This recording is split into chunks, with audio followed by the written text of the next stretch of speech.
Ang ibang tao ay naghirap ng maraming taon, ngunit mahirap makamit ang antas ng Diyos ng langit. Ngunit ako, bago pa man ipanganak, ay pinakamalakas na Diyos ng langit sa mundo. Upang hindi isipin ng mga magulang ko na ako'y kakaiba. Nais kong ipanganak bilang isang karaniwang tao at makisama sa kanila. Ngunit sa sandaling binigyan ako ng pangalan ng mga magulang ko, nagkaroon ng kakaibang pangyayari sa langit at lupa. Kahit nasa sinapupunan pa ako ng aking ina, ako'y naipakita na sa mga tao. Ang Hongming Golden List ay ilalathala tuwing 3 taon. Ang ilalathala ngayon ay ang listahan ng kasanayan. Mas mataas ang kasanayan, mas mataas ang ranggo. Ang mga nakasama sa listahan ay makakatanggap ng malalaking gantimpala. Sa sandaling ito, walang makakataka sa mga matandang lihim na nilalang. Lahat ay mailalantad sa Golden List. May ilan pang nakadiskubre na patay na sila. Ang mga matandang nilalang na umabot ng libong taon ay hindi pa rin namamatay. At saka, tumaas ang kanyang kakayahan. Sa pagkakataong ito, opisyal nang nagsimula ang Hongming Golden List. Ngayon ay ilalabas ang ika-100 na pwesto. Chen Mingdao, Palayaw, Dao Fazenren, Santo Wang Real. Gantimpala, isang hibla ng likas na espiritu. Kasabay ng paglalantad ng Golden List, ang ika-100 na pwesto. Lahat ng tao sa Xuanchen Fairy World ay nakarinig ng likas na espiritu ng Diyos. Ang banal na hari ay nasa ika-100 na pwesto lamang. Gaano kaya kalakas ang mga nasa itaas? Pero kung isipin, normal lang iyon. Maraming tao ang may tagong kakayahan, talagang normal lang. Ako na nasa Golden Core Stage ay talagang naiinggit.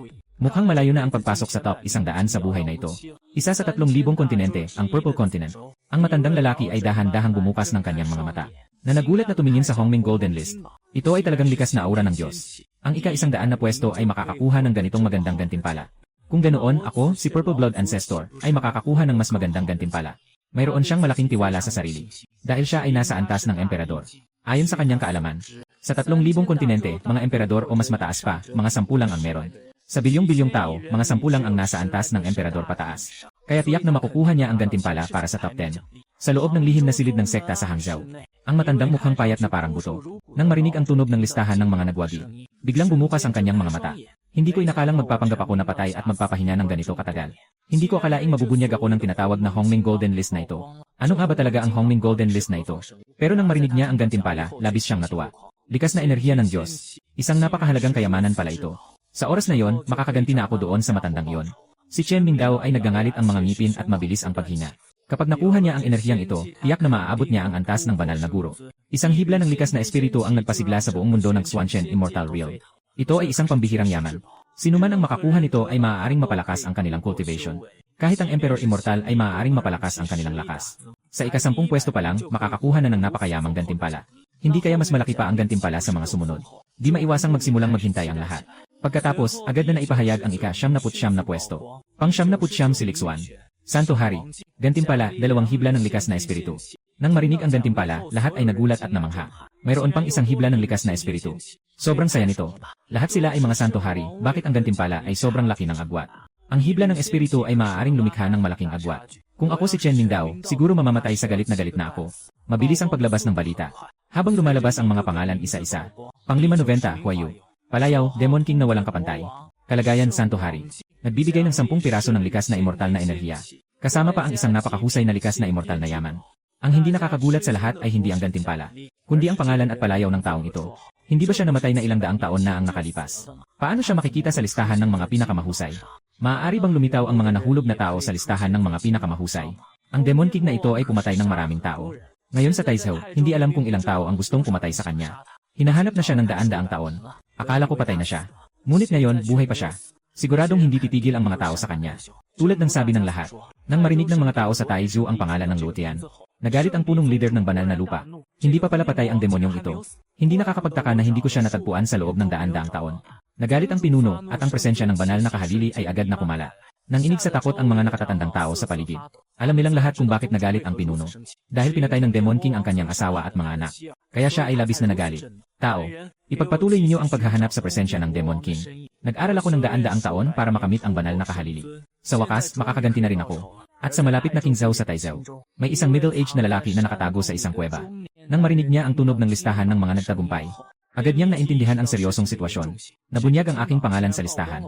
Hindi pwedeng manatili dito ng matagal. Nakangatog na ang takot na duwende, nagsasalita ng may takot. Nagtago siya ng daan-daang taon. Akala niya ay perpekto ang plano. Ngunit ngayon ay nalantad na ito. Tiyak na hahanapin siya ng mga kaaway. Ngayon, hindi pa siya ganap na nakabawi. Hindi siya pwedeng makipagsagupaan sa kanila. Kapag nakuha na niya ang 10 sinag ng likas na enerhiya, hindi na siya kailangang magtago. Dahil sa bagay tungkol kay Haring Demonyo sa langit. Marami nang nakakaalam na ang Golden List ng Hongming ay kayang ipakita ang lahat. Kahit sino, kahit pa nagkunwaring patay o gumamit ng lihim na kasanayan. Walang magagawa sa ilalim ng kanyang mata. At kahit ako na nasa sinapupunan pa lang, nang malaman ko ito, alam ko na sigurong ilalantad ako ng listahan na ito. Kahit yung nakapagkunwaring patay para makaligtas ay mahahanap pa rin nila. Siguradong kaya ko rin ito sa sinapupunan. Hindi ko akalain na magiging tanyag ako bago pa man ako ipanganak. Pang-89 si Zudawei. Banal na antas.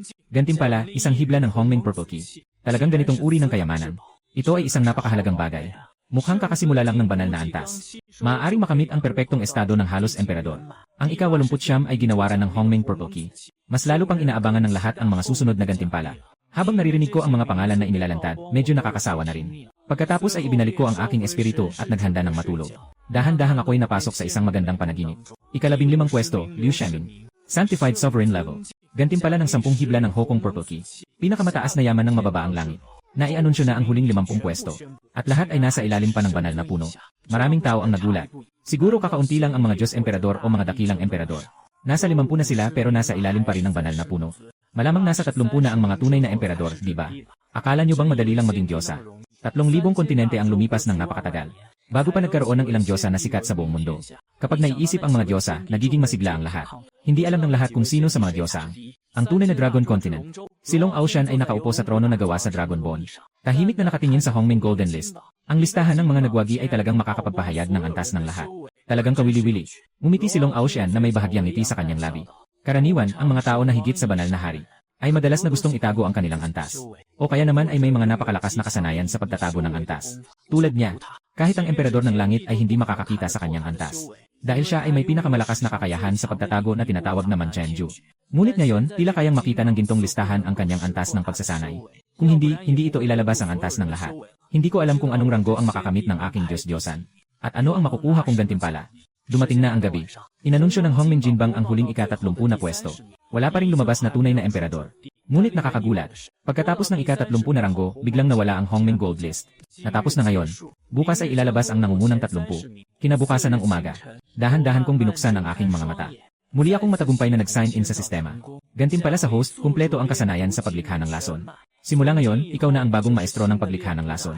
Sa isang iglap, walang katapusang kaalaman ang bumaha sa aking isipan na parang alon sa dagat. Mabilis kong natutunan ang napakaraming paraan ng paggawa ng lason. Pati na rin ang lahat ng uri ng lason sa mundo. Di nagtagal, dahan-dahan kong iminulat ang aking mga mata. Talagang napakalawak at malalim ang sining ng paggawa ng lason. Maging ang mga lason na walang kulay at walang lasa. Ang nakamamatay na lason na nakakabaliw. Para talaga ito sa mga bihasang tao. Tunay niyang ang sistema ng pag-sign in ay astig. Kumusta na ang asawa ko? Walang masyadong nangyari sa anak namin sa tiyan, di ba? Biglang narinig ko ang boses ni Tatay Li Qingshan sa labas. Walang masyadong problema. Ayos lang naman. Hinahaplos ni Muking ang aking tiyan ng may ngiti. Ayos lang iyon. Ngayon ay ipapagawa ko ang masustansyang sabaw. Sabi ni Li Qingshan. Habang nakatingin pa ako sa mundo sa labas gamit ang aking isip. Isang bagong katulong ang pumasok. Tumingin si Muking sa katulong na hindi pamilyar. Tumingin din ako sa katulong na yon. Kahapon, halos lahat ng tao sa pamilya Li ay nakita ko na. Ikaw lang ang bagong mukha dito, isang kasambahay. Hindi ko maiwasang magduda tuloy. Ginang, ako po ang bagong kasambahay. Kaninang umaga, inutusan po ako ng amo na ipagluto kayo ng pampalakas na sabaw. Nailuto ko na po. Yumuko ang kasambahay at nagsalita. Bagamat nagtataka si Muking, tumango pa rin siya. Ilagay mo sa mesa. Inumin mo, Ginang, habang mainit pa. Kung hindi, mawawalan ito ng bisa. Matapos sabihin ng katulong, ibinaba ang nakakapagpalakas na sabaw at isinara ang pinto habang umaalis. Hindi agad bumangon si Muking para uminom. Samantalang ako ay tumingin sa mangkok ng nakakapagpalakas na sabaw. Ito ay gamot para sa pagkaputol ng pagbubuntis. At ito pa ang pinakamasakit na uri. Bilang isang tao na pamilyar sa lahat ng lason, madali kong nakita kung ano ang idinagdag sa sopas na ito. Maliban sa amoy ng pampatanggal ng pagbubuntis, lahat ng iba pa ay mga mahalagang gamot at materyales. Kung aalisin ang pampatanggal ng pagbubuntis, tiyak na ito ay isang malaking sopas. Sino ang kalaban? Bakit siya naglagay ng ganitong lason? Nais ba niyang ilagay ako sa panganib? Sa oras na yon, dahan-dahang bumangon si Muking. At naglakad patungo sa malaking mangkok ng sabaw. Sa isang napakabigat na sitwasyon, isang tinig ang sumabog sa kanyang isipan. Inay, huwag mong inumin. Nang marinig ang tinig, para siyang tinamaan ng kidlat. Hindi na niya kayang hawakan ang mangkok at nahulog ito sa lupa. Ang tinig ay nagdulot din ng gulo sa lahat ng mga katulong sa labas. Isang-isa, nagmadaling pumasok ang mga katulong. Tanging ang katulong na nagdala ng sabaw ang wala. Ano nang nangyari sa Ginang? Ginang, okay ka lang ba? Si Mukingday ay nakatayo ng walang kagalaw-galaw. Natakot na parang nawala ang kanyang kaluluwa. Ito ay ang ginang ng may-ari ng bahay. Kung may mangyari sa kanya, lahat sila ay mapaparusahan. Agad na nilang dinala si Muking papunta sa kama. Pagkatapos ay nagpadala sila ng tao upang ipaalam sa may-ari ng bahay. Di nagtagal, biglang lumitaw si Li Qingshan sa tabi ni Muking. Nangangatog na hawak niya ang kamay ni Muking nang nag-aalala. Sinimulan niyang gamitin ang espiritu upang suriin ang kalagayan ng katawan ni Muking. Nang matiyak na walang masama, humina siya ng maluwag. Ano ang nangyari? Tanong ni Li Qingshan nang may pag-aalala. Walang sinabi si Muking kundi tumingin sa mga katulong. Agad na umalis si Li Qingshan. Lahat kayo, umalis na. Lahat ng katulong ay umalis at isinara ang pinto. Ginoo, kakarinig ko lang ng boses ng ating anak. Sabi ni Muking na may takot at saya. Baka nag-isip ka lang. Wala pang isinilang na bata. Si Li Qingshan ay naguguluhan at nakakunot ang noo. Sandali. Mabuting sabaw. Si Li Qingshan ay nakakunot ang noo at tumingin sa mabuting sabaw sa lupa. Dahan-dahan siyang lumapit. Umupo at dahan-dahang hinawakan ang mabuting sabaw. Inamoy ito sa harap ng kanyang ilong. Bigla siyang nagbago ang mukha. Bigla siyang tumayo. Mayroong aborsyon na gamot sa sopas na ito. Sino ang may ganitong kasamaan? Bakit may aborsyon na gamot sa sopas na gustong inumin ng ginang? Ito ay para putulin ang kanyang supling. Ang galit na ito ay hindi dapat kalimutan. Nang marinig ito, nagbago ang mukha ni Muking. Mayroong talagang aborsyon na gamot dito. Kung ininom ito, ang bata sa tiyan ay magiging. Nang maisip ito, siya ay natakot at inilagay ang dalawang kamay sa tiyan. At siya ay ngumiti sa kagalakan. Buti na lang ay walang nangyari sa bata. Suwel na bagay. Sino ang nagdala ng masustansyang sabaw ngayon? Si Li Qingshan ay sumigaw ng malakas. Agad na bumukas ang pinto. Pumasok ang alalay sa labas. Naupo sa lupa ng takot na takot. Ang bagong gisa ay dinala ng bagong katulong. Sabi niya ikaw ang nag-utos nito.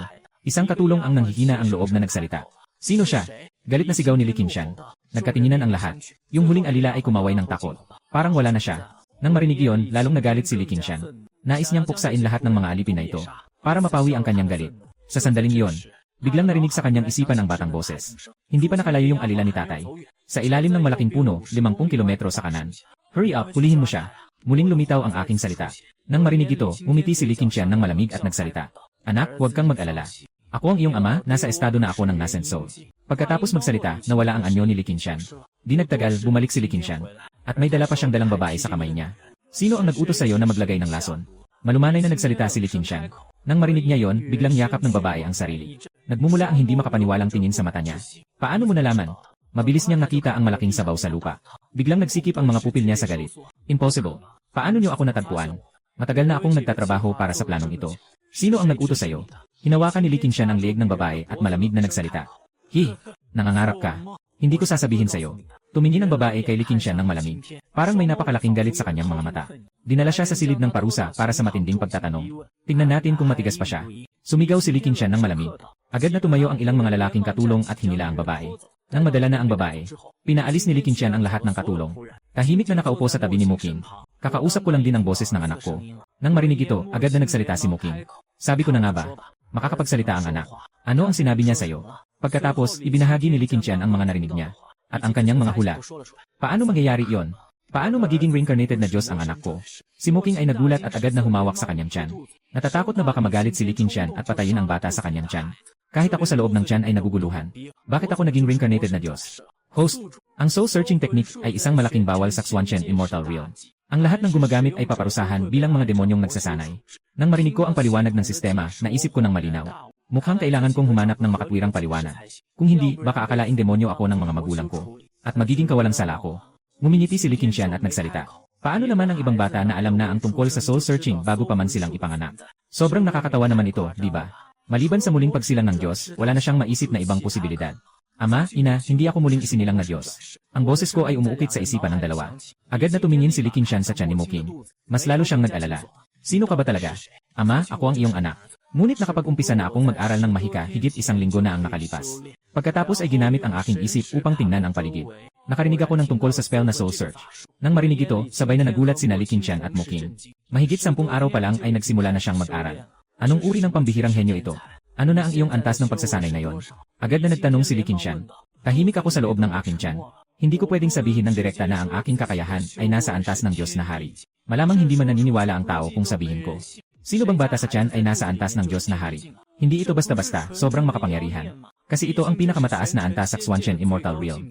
Jin Dan Golden Core. Basta na lang akong nagsabi ng isang antas. Isang konserbatibo at hindi masyadong malayo sa katotohanan na antas. Nakita ni Li Qingshan at Muking na nagulat na nagkatinginan. Nang may gulat na tinitingnan ang tiyan, ang kanilang anak ay nasa sinapupunan pa lang ay nasa estado ng Golden Core. Sobrang talino talaga, isang walang kapantay na genius. Hindi ko akalain ang angkan namin Li ay nagkaroon ng dragon. Ang anak kong si Lilan ay may potensyal na maging dakilang emperor. Biglang tumingin si Li Qingshan at tumawa ng malakas. Kahit hindi pa ipinanganak ang anak niya, nasa estado na siya ng Golden Core. Pagkatapos ng kapanganakan, kailangan pa. Isipin mo, si Li Qingshan ay hindi nakapagpigil. 3 taon na lang at magsisimula na ang malaking kompetisyon ng mga batang Panginoon. Kahit na ang anak ay 3 taong gulang pa lamang sa loob ng 3 taon. Ngunit sa antas, walang problema sa Gold Core. Ang posisyon ng pinuno ng pamilya ay nananatiling sa aking mga inapo. Anak, magpahinga ka muna ng mabuti. Tatay, ako mismo ang magluluto ng masustansyang sabaw para sa iyo. Pabilisin mo ang iyong pagsasanay. Opo, ama. Anak, naririnig mo ba ang boses ng iyong ina? Hinawakan ni Muking ang kanyang tiyan at malambing na nagsalita. Ina, napakabuti. Sa ganitong paraan, makakapag-usap na ang ina mo sa iyo araw-araw. Masaya si Muking. Ang sariling anak ay kayang makipag-chat sa kanya kahit nasa sinapupunan pa lang. Anong ina ang makakagawa nito? Pagkatapos, nag-usap kami ni Muking ng walang pakialam. Isang oras ang lumipas. Muling lumitaw ang Hongming Gold List. Ipinapahayag ang mga nangungunang 30 sa listahan ngayon. Ang mga gantimpala para sa nangungunang 30 ay hindi ipapahayag. Ibibigay ang mga gantimpala pagkatapos ng listahan. Pang-29 si Lucian. Palayaw ay Dragon Demon Emperor. Sa antas ng Quasi-Imperial Langit. Sa kasalukuyan, sa lihim na silid ng angkan ng Luo sa Luzhou. Nauupo si Lucian at nagdarasal sa gitna, nag-aaral. Nakarinig ng kanyang pangalan na inilathala sa Hongming Golden List, nagulat siya. Ako pala ay pang-29 lang. Hindi makapaniwala si Lucian. Nagpakadalubhasa siya ng libu-libong taon bago naabot ang estado ng huling Diyos. May 28 tao pang mas magaling sa kanya. Siyempre, ang mga dakilang Diyos o mga immortal na Diyos ay mas magaling pa sa kanya. Pero ang ibang mga huling Diyos ay mas magaling pa sa kanya. Naiinis siya nito. Gusto niyang malaman kung sino ang nasa ibabaw niya. Pang-28 na si Gaomi. Estado ng huling Diyos. Nang marinig ang pangalang ito, lalong naging galit si Lucian. Paano mas magaling si Gaomi kaysa sa akin? Naramdaman ni Lucian ang hindi kapani-paniwala. Siyempre kilala niya si Gaomi. Matagal na silang magkaribal. Araw-araw silang nagtutunggali. Palagi siyang nananalo kay Gaomi. Pero sa pagkakataong ito, nasa ilalim pa niya pa talaga. Hindi ito makatwiran. Hindi pwede. Pupunta ako kay Lao Gao para maglaban ulit. Isang-isang ipinapahayag ang mga pangalan. Hanggang sa ika-15 ay nananatiling Quasi-Emperor pa rin. Ilan na kaya ang Quasi-Emperors dito? At marami pang mga Great Emperor at Immortal Emperor ang hindi pa naipapahayag. Hindi mapigilan ng lahat ang kanilang pananabik. Isang-isa nilang ipinahayag ang mga pangalan. Hanggang sa ika-15 na lugar, nandoon pa rin ang Quasi-Emperor. Ito ay higit sa 10 Quasi-Emperors na. At marami pang mga Great Emperor at Immortal Emperor ang hindi pa nailalathala. Hindi mapigilan ng lahat ang kanilang pananabik. Kasama ang mga Quasi-Emperor, mga 2 o 30 lang ba? Nagtataka ako sa aking puso. Akala ko marami ang mga general ng imperyo. Ngunit sa ngayon, mga 20 higit lang ang mga general ng imperyo, dakilang imperyo at mga Diyos. Mukhang ang mga ranggo sa itaas ng general ng imperyo ay talagang may malaking agwat. Hindi ko alam kung saan ako nakaposisyon. Basta't nasa antas ng Diyos ako. Dapat nasa top 3 ako, di ba? Huwag mag-alala, host. Ang sistema ay naggagawad batay sa pinakamalakas na antas. Kahit na ikaw ay nasa antas ng Diyos ng langit. Ikaw ay ganap na nakapagsasama ng langit at lupa. Ang unang pwesto ay dapat makuha. Nang marinig ko ito, umiti ako. Mukhang tiyak na makukuha ko ang unang pwesto. Ngunit hindi ko alam kung ano ang mangyayari pagkatapos ipahayag ang aking pangalan. Magdududa kaya ang mga magulang. Ika-14 na pangalan, Demonong Dragon. Palayaw, Demonong Dragon, Diyos ng mga demonyo. Antas ng dakilang hari. Kapag kumalat na ang pangalan ng Demonong Dragon sa buong mundo, lahat ay nagulat at natakot. Mayroon palang dakilang hari ang mga demonyo. Sino kaya ang dakilang hari na ito? Hindi ko pa narinig ito. Maaaring ito ay isang nakatagong matandang demonyo. Delikado na tayo mga tao. Ika-13 may purpurang dugo. Tawag dito, matandang ninuno ng purpurang dugo. Antas ng dakilang emperador. Ang ika-13 ay nananatiling antas ng dakilang emperador. Maraming tao ang nakakakilala sa matandang ninuno ng purpurang dugo. Dahil siya ay kilala sa kanyang kalupitan. Dahil gusto niyang uminom ng iba't ibang uri ng dugo para mapalakas ang kanyang kapangyarihan. Putang ina, hindi pa rin siya patay. Matagal nang hindi siya nagpapakita, ilang daang taon na. Bakit siya naging emperador? Ika-12 sa listahan ng mga malakas na multo. Tanyag bilang ghostly ancestor. Kalagayan ng emperor. Habang inihayag ang ika-12 na pwesto, napakaraming tao ang napanganga habang nakatingin sa Hongming Golden List sa langit. Sabi ko na nga ba, bakit ang konti ng mga Quasi-Emperor? Yun pala, naka-breakthrough na sila. Nakakaingit talaga. Sunod-sunod pang inihayag ang mga ranggo. Hanggang sa ika-6 na pwesto, sa wakas ay lumitaw na ang isang Immortal Emperor. Ika-6 na pwesto, Zhang Sun Jingrong. Kalagayan ng Immortal Emperor. Sa wakas dumating na ang Immortal Emperor. Immortal Emperor Chang Sun. Pinakabagong nakamit na Immortal Emperor. Pero nakalipas na ang ilang libong taon. Noong panahon, buong mundo ng Xuanchen Immortal Realm ay nagdiriwang para sa kanya. Mabilis na inanunsyo ang ika-5. Ika-5 lugar si Gu Qinghan. Senyor ng mga Diyosa. Nang ilabas ang pangalan ni Gu Qinghan, maraming tao sa Xuanchen Xianji ang nagulat. Ang malamig na senyor ng mga Diyosa ay pang-5 lamang. Sobrang labis naman yata ito. Sino pa ang nandoon? Sa loob ng templo ng King Leng Xianzong ng King Zhao, isang napakaganda at malamig na babae ang nakaupo ng nakaluhod. Ang asul na espiritu at daang-daan ay umiikot sa kanyang katawan. Malakas at nakakatakot ang kanyang presensya. Nang marinig niya ang tinig ng Hongming Golden List, bigla siyang bumukas ng mga mata. Pang-5 lang ako. Nagtataka si Gu Qinghan. May isa na namang emperador na nakalagpas. Alam niya na may 4 na emperador ng mga Diyos. Kasama na ang naunang Emperor Chang Sun. Mayroon pang si Long Aoshan at si Mohu na mga tao. Ngunit ngayon, nang makita ang paglalabas ng Hongming Golden List, siya ay pang-5. Ipinapakita nito na bukod sa 2 taong iyon, mayroon pang 2 Immortal Emperors. Sino kaya sila? Medyo hindi kontento si Gu Qinghan. At wala ring gana na mag-ensayo. Pumunta sa labas at tumingin sa Hongming Golden List. Gusto kong makita kung sino ang mas mataas sa akin. Tumingin si Long Aoshan sa Hongming Jinbang na may pagkalito. Nakalaban na niya ang dalawang ito, sina King Leng at Mo Hu. Bagaman siya ang nanalo sa huli. Ngunit hindi mahina ang lakas ng dalawang iba pa. Sa simula, napakakumpiyansa ni Long Aoshan sa kanyang ranggo. Ngunit ngayon, nang makita niyang si Gu Qinghan ay pang-5 lamang. Nabawasan ang kanyang kumpiyansa. Pang-4 si Li Hao. Kalagayan ng Immortal Emperor. Muling inilathala ang Hongming Golden List, pang-4 na pwesto. Ngunit nang ilabas ang pang-4 na pwesto, lahat ay nagulat at nakatitig ng walang imik. Dahil hindi nila kilala ang taong ito. Kung makaka-breakthrough siya sa Immortal Emperor, siguradong may kakaibang omen. Pero bakit wala siyang ganun? Talagang tahimik lang siya, walang ingay. Kung hindi dahil sa Hongming Gold List, baka hindi natin alam ang taong ito. Tumingin si Long Aoshan sa Hongming Gold List at nagmurmur. Pangatlo si Hu Hu. Si Demon Tiger Immortal Emperor. Immortal Emperor Realm. Nang makita kung sino ang pangatlo, nakapanganga si Long Aoshan. Si Mo Hu ay pangatlo lamang. Sino ang pangalawa? Ako ba o may iba pa? Si Gu Qinghan ay labis na nagulat din. Si Mo Hu, na kasing lakas niya, ay pangatlo lamang. Sobrang labis naman yata ito. Ang pangalawa ay si Long Aoshan. O baka isang nakatagong Diyos. Sa isang yungib sa 5 kontinente. Napakaraming lahi ng mga demonyo ang nakaluhod sa lupa. Isang lalaki ang nakaupo ng nakaluhod sa trono. Siya ang emperor ng demonyong tigre. Isang tao na lumaki sa lahi ng mga demonyo. Sa pamamagitan ng banal na katawan ng 10 hayop, pinamunuan ang lahi ng mga demonyo at pinalakas ang kanyang kapangyarihan. Matapos ang ilang libong taon, umabot na siya sa antas ng emperor ng mga Diyos. Sa oras na ito, dahan-dahan niyang binuksan ang kanyang mga mata. Ang kanyang mata ay puno ng hindi kapanipaniwala. Akala ko pang third lang ako. At si Long Aoshan, anong ranggo? Hindi naman pwedeng pangalawa lang siya, di ba? Tigre, nagulat na sabi. Pangalawa si Long Aoshan. Si Long Aoshan, ang emperador ng dragon. Kalagayan ng emperador ng Immortals. Nang ay anunsyo ang ikalawang pwesto. Lahat ng tao sa Xuanzhou Immortal Realm ay nagulat. Si Dragon ay Immortal Emperor ang pangalawa lang. Sino kaya ang nanalo sa first place? Talagang may problema sa Hongming Golden List. Paano pwedeng pangalawa lang si Dragon e Immortal Emperor? Paano pwedeng may mas malakas pa kay Dragon e Immortal Emperor? Siya ba ay isang Immortal Emperor o isang Heavenly Emperor? Matagal nang hindi nagpakita ang Emperador ng Langit. Kung nagpakita siya, tiyak na alam nila ito. Dahil napakalakas ng pagsubok ng Emperador ng Langit. Maliban na lang kung may napakataas na kayamanan na nagtatakip sa pagsubok, na kayang takpan ang daan ng langit. Tila tanging ang kayamanan ng chaos ang makakagawa nito. Hindi ko akalain na pangalawa lang ako. Hindi makapaniwala si Long Aoshan. Masyado siyang may tiwala sa sarili. Ang pagdampot sa napakaraming tao ay dapat na una. Maliba ang Hongming Golden List. Sa oras na ito, ang lahat ng tao sa Xuanchen Immortal Realm ay sabay-sabay na tumingin sa Hongming Golden List. Sobrang sabik sila sa unang pwesto. Biglang kumidlat at umuulan ng kulog sa langit. Ang tunog ng kulog ay umuugong. Ang mga espiritu ng mga Diyos at demonyo ay lumitaw sa hangin. At sabay-sabay silang nagpatira pa sa Hongming Golden List. May higit sa 10 espiritu ng mga banal na hayop na sabay-sabay na umuungal. Lahat ay humawak sa kanilang mga tainga. Na nagulat habang pinapanood ang kakaibang pangyayari. Sa simpleng pag-anunsyo ng unang pwesto ay naganap ang ganitong kakaibang pangyayari. Gaano nga ba kalakas ito? Sa oras na ito, sa wakas ay inihayag ng Hongming Golden List ang pangalan ng unang pwesto. Unang lugar si Lilan, Kaharian ng Langit. Sa paglabas ng unang pangalan, lahat sa Xuanchen Fairy World ay naguluhan at nagmukhang estatwa. Matapos ang ilang paghina, saka lang sila nakabawi. Kaharian ng Langit. Sino ito? Bakit hindi ko siya narinig? Kaya pala siya ang sinasabing emperador ng langit. Hindi ko na siya nakita sa loob ng 100,000 taon.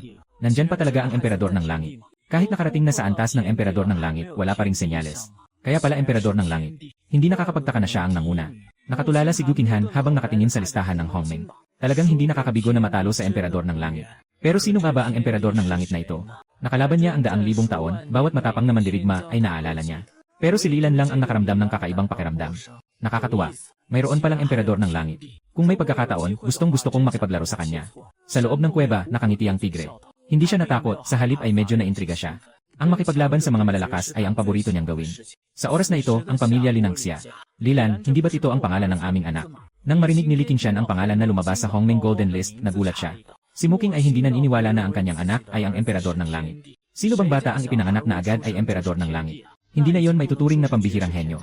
Para bang ang langit mismo ay nagpasya na ipanganak siya sa kanyang tiyan. Tama nga ito. Ako ang nalito. Pinunasan ni Li Qingshan ang malamig na pawis sa kanyang noo. Tumingin siya sa tiyan ng kanyang asawa kung nasaan ako. Anak, hindi ka naman talaga ang emperador ng langit, di ba? Kahit alam niyang imposibleng mangyari ito. Ngunit nagtanong pa rin siya na parang nagbibiro. Tatay, ako nga ang emperador ng langit. Hindi ako nagtatago, tapat kong sinagot. Hahaha, ang batang to. Bago pa man ipanganak, alam na niyang nagbibiro ako. Anak, magsikap ka ng mabuti. Isa lang akong celestial. Naniniwala ako na kaya mong gawin yan. Tapos na ang listahan ng mga nakakaakyat sa antas. Ngayon, ipamimigay na ang mga gantimpala.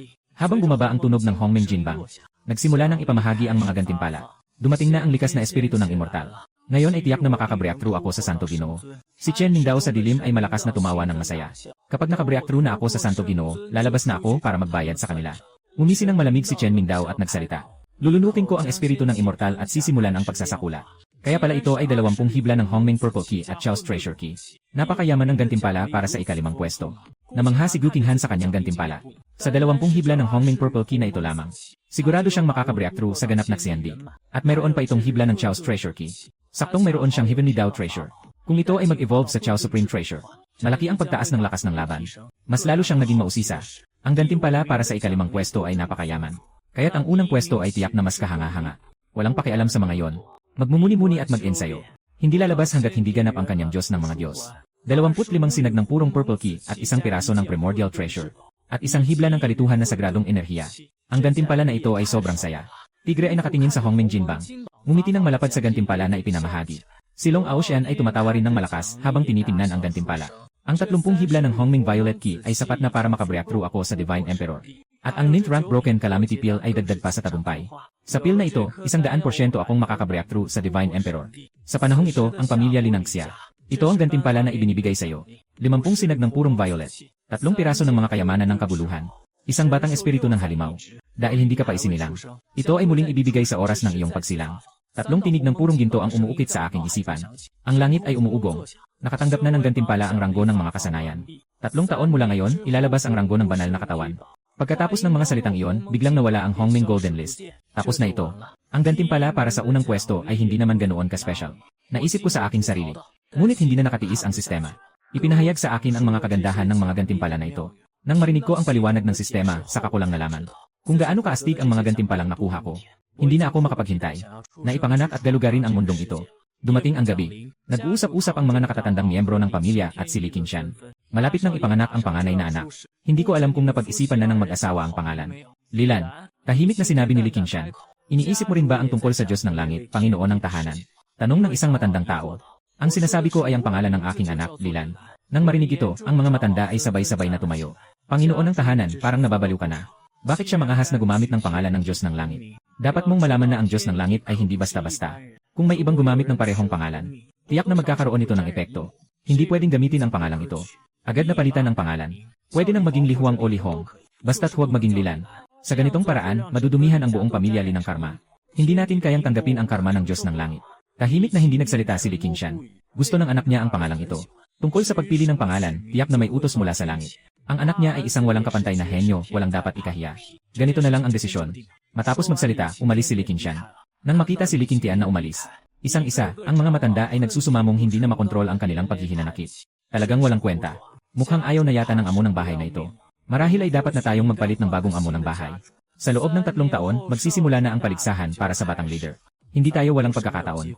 Siguradong panalo tayo sa paligsahan para sa batang leader. Ang anak niya ay 3 taong gulang pa lamang noon. Paano ito maihahambing sa ating mga anak? Isang matandang lalaki ang ngumisi. Sa sandaling ito sa tahanan ng pamilya. Kumusta na ang aking asawa? Walang problema sa tiyan, di ba? Si Li Qingshan ay bumalik sa silid at mahinhin hinaplos ang tiyan ng kanyang asawa. Walang anuman. Ang ganda talaga. Katatapos lang makipag-chat sa akin ang anak ko. Katatapos lang magdaos ng isang pagpupulong. Pinag-usapan nila ang tungkol sa pangalan ng anak namin. Pinangalanan namin ang anak namin na kapareho ng pangalan at apelyido ng langit na hari. May magiging problema kaya ito? Nang marinig ko yon, nagulat ako sa loob ko. Bakit ganito ang dahilan ng ama? Mayroon bang sinasabi? Diretso akong nagtanong. Pagkatapos ay marami akong nakipag-usap kay Li Qingshan tungkol sa mga pangalan. Hindi ko akalain kailanman na ang pangalan ay may ganitong kalalim na kahulugan. Huwag mag-alala, tatay. Wala akong problema. Ito na lang ang pangalan. Sige na nga.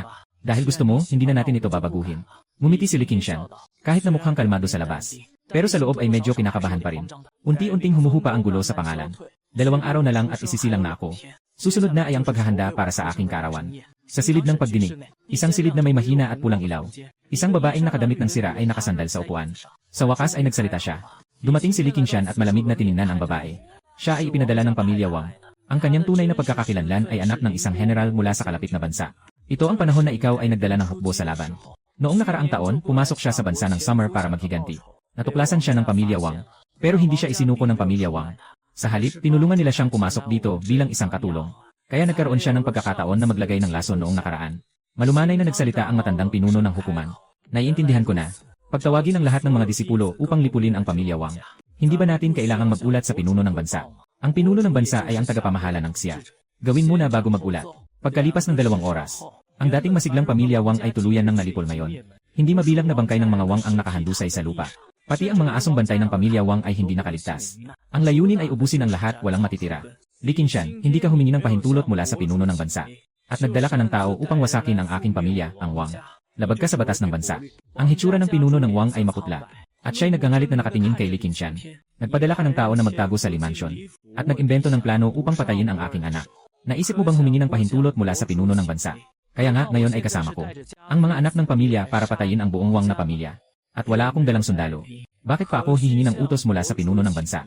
Ito ay labag lamang sa ating kasunduan sa kapayapaan, di ba? Malumanay na nagsalita si Li Qingshan. Kung ikaw ay magwawagi sa pagwasak sa aking Wang na pamilya ngayon, hindi hahayaan ng ibang mga pamilya na magpatuloy ka. Ang pangulo ng Angkan Wang ay sumigaw ng galit. Tapos ka na bang magsalita? Kung ganun, mamatay ka na. Ayaw nang makipag-usap ni Li Qingshan sa kanya. Lumipad ang malamig na liwanag at agad na namatay ang pangulo ng Angkan Wang. Lahat makinig sa utos. Hanapin ang mga natitirang tagasunod ng Angkan Wang. At pumatay sa lahat ng mga nasa Summer Kingdom. Sumigaw si Li Qingshan. Nakita ko ang buong proseso gamit ang aking espiritu. Talagang astig ang ganitong tatay. Hindi nakapagtataka na gustong-gusto siya ng nanay. Ang oras ay mabilis na lumipas. Sa tahanan ng punong pamilya, malapit nang ipanganak ang batang lalaki. Nakatayo ang mga nakatatandang tao sa labas ng pinto. At ang kanilang mga anak ay sabik na sabik din. Bakit ang tagal hindi pa ipinanganak? Sabi ni Li Qingshan na nag-aalala. Baka mahirapan sa panganganak. Dapat hindi naman eh. Ang anak ay nasa golden core stage. Paano naman magkakaroon ng hirap sa panganganak? Ngunit sa mga sandaling iyon, biglang narinig sa loob ng bahay ang iyak ng sanggol. Napangiti si Li Qingshan. Ipinanganak na ang kanyang anak. Ngunit biglang nagbago ang lahat sa paligid. Ang dating maliwanag na asul na langit ay biglang naging pula. Kasunod nito, nagdilim ang langit at kumulog kidlat. Nagulat ang isang nakatatanda at sumigaw. Ito ba ay kakaibang pangyayari sa langit at lupa dahil sa kapanganakan ni Lilan? Hindi naman. Baka ito ang likas na banal na katawan. Ito ang kapalaran ng may parehong pangalan at apelyido ng Diyos. Ito ay parusa mula sa langit. Habang tinitingnan ang pulang kidlat sa langit na patuloy na kumikislap, ang lahat ay labis na nagulat. May mga naniniwala na ito ay parusa mula sa langit. May mga naniniwala na ito ay isang palatandaan ng likas na banal na katawan. Hindi nagtagal, bumukas ang pinto sa loob. Lumabas ang midwife na may dalang magandang sanggol. Puno ng Li. Ito ang iyong anak, si Lilan. Sa oras na ito, mas lumakas ang kulog sa langit. Parang isang mabangis na hayop ang umaatungan. Napakalakas ng tunog. Isang pulang kidlat ang bumagsak ng diretsyo.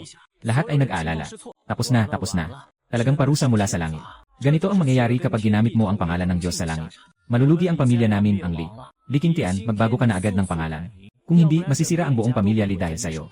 Habang tumitindi ang bagyong kulog sa langit, kumalat sa buong kaharian ng tag-init. Pati na rin sa mga kalapit na bansa. Lahat ay nagtataas ng kanilang mga ulo, naguguluhan at natatakot habang nakatingin sa ulap ng kidlat. Baka dumating na naman ang listahan ng Hongmeng. Ngunit mabilis na may nakapansin na may mali. Ito ay hindi ang listahan ng Hongmeng. Mukhang may ipinanganak na banal na katawan. O isang pambihirang kayamanan ang bumaba. Mas nakakatakot ang ulap ng kidlat na ito. Mukhang may pagkaatake pa. Tiyak na ito ay parusa ng kidlat. Ito ay parusa mula sa langit. Naiinggit ang langit sa mga henyo. May isang pambihirang henyo na isinilang. Naramdaman ng kalikasan na siya ay nasa panganib kaya't nagpadala ng parusa. Nais nitong puksain ang henyo. Sa sandaling ito, ang pamahalaan ng Xia ay may isang lalaking may matikas at gwapong mukha na nakatayo sa kalangitan ng pamahalaan. Nakasuot siya ng dilaw na dragon robe. At may korona sa ulo, hindi nagagalit ngunit may otoridad. Siya ang pinuno ng Xia, si Xia Hai. Si Xia Hai ay nakatayo na may mga kamay sa likod, tahimik na nakatingin sa kakaibang tanawin ng langit. Parusa ng langit ba? Hindi ko akalain na ganito kaastig ang anak ni Li Qingshan. Malalim ang tingin ni Xia Hai sa malayo sa malaking bahay ng Li. Nagmumula ang puot sa kanyang mga mata. Si Li Qingshan ay napakataas ang posisyon, nakakatakot sa pinuno. Matagal nang may pag-ingat si Xia Hai laban sa kanya. Noong nakaraan, si Li Qingshan ay pinangunahan ang pamilya at sinira ang Wang. Kahit na si Xia Hai ay walang pakialam. May kaunting takot sa kanyang kalooban. Dahil kayang maramdaman ni Xia Hai na ang lakas ni Li Qingshan ay higit na mataas sa kanya. Marahil natatakot si Li Qingshan na malaman ito ni Xia Hai kaya't hindi siya makapagpahayag. Talagang napakamatiisin. Gusto kong makita kung kaya ng anak mo ang parusang ito mula sa langit. Sabi ni Xia Hai na may malamig na ngiti. Kung hindi kayanin ng anak ni Li Qingshan ang parusang ito mula sa langit. Kung ito na ang huling salita niya, siguradong ikalulungkot ni Li Qingshan. Sa oras na yon, maghahanap siya ng dahilan para paalisin ang iba. Ibabalik niya ang kapangyarihan sa militar ni Li Qingshan. Ngunit sa kasalukuyan, ang pamilya Li.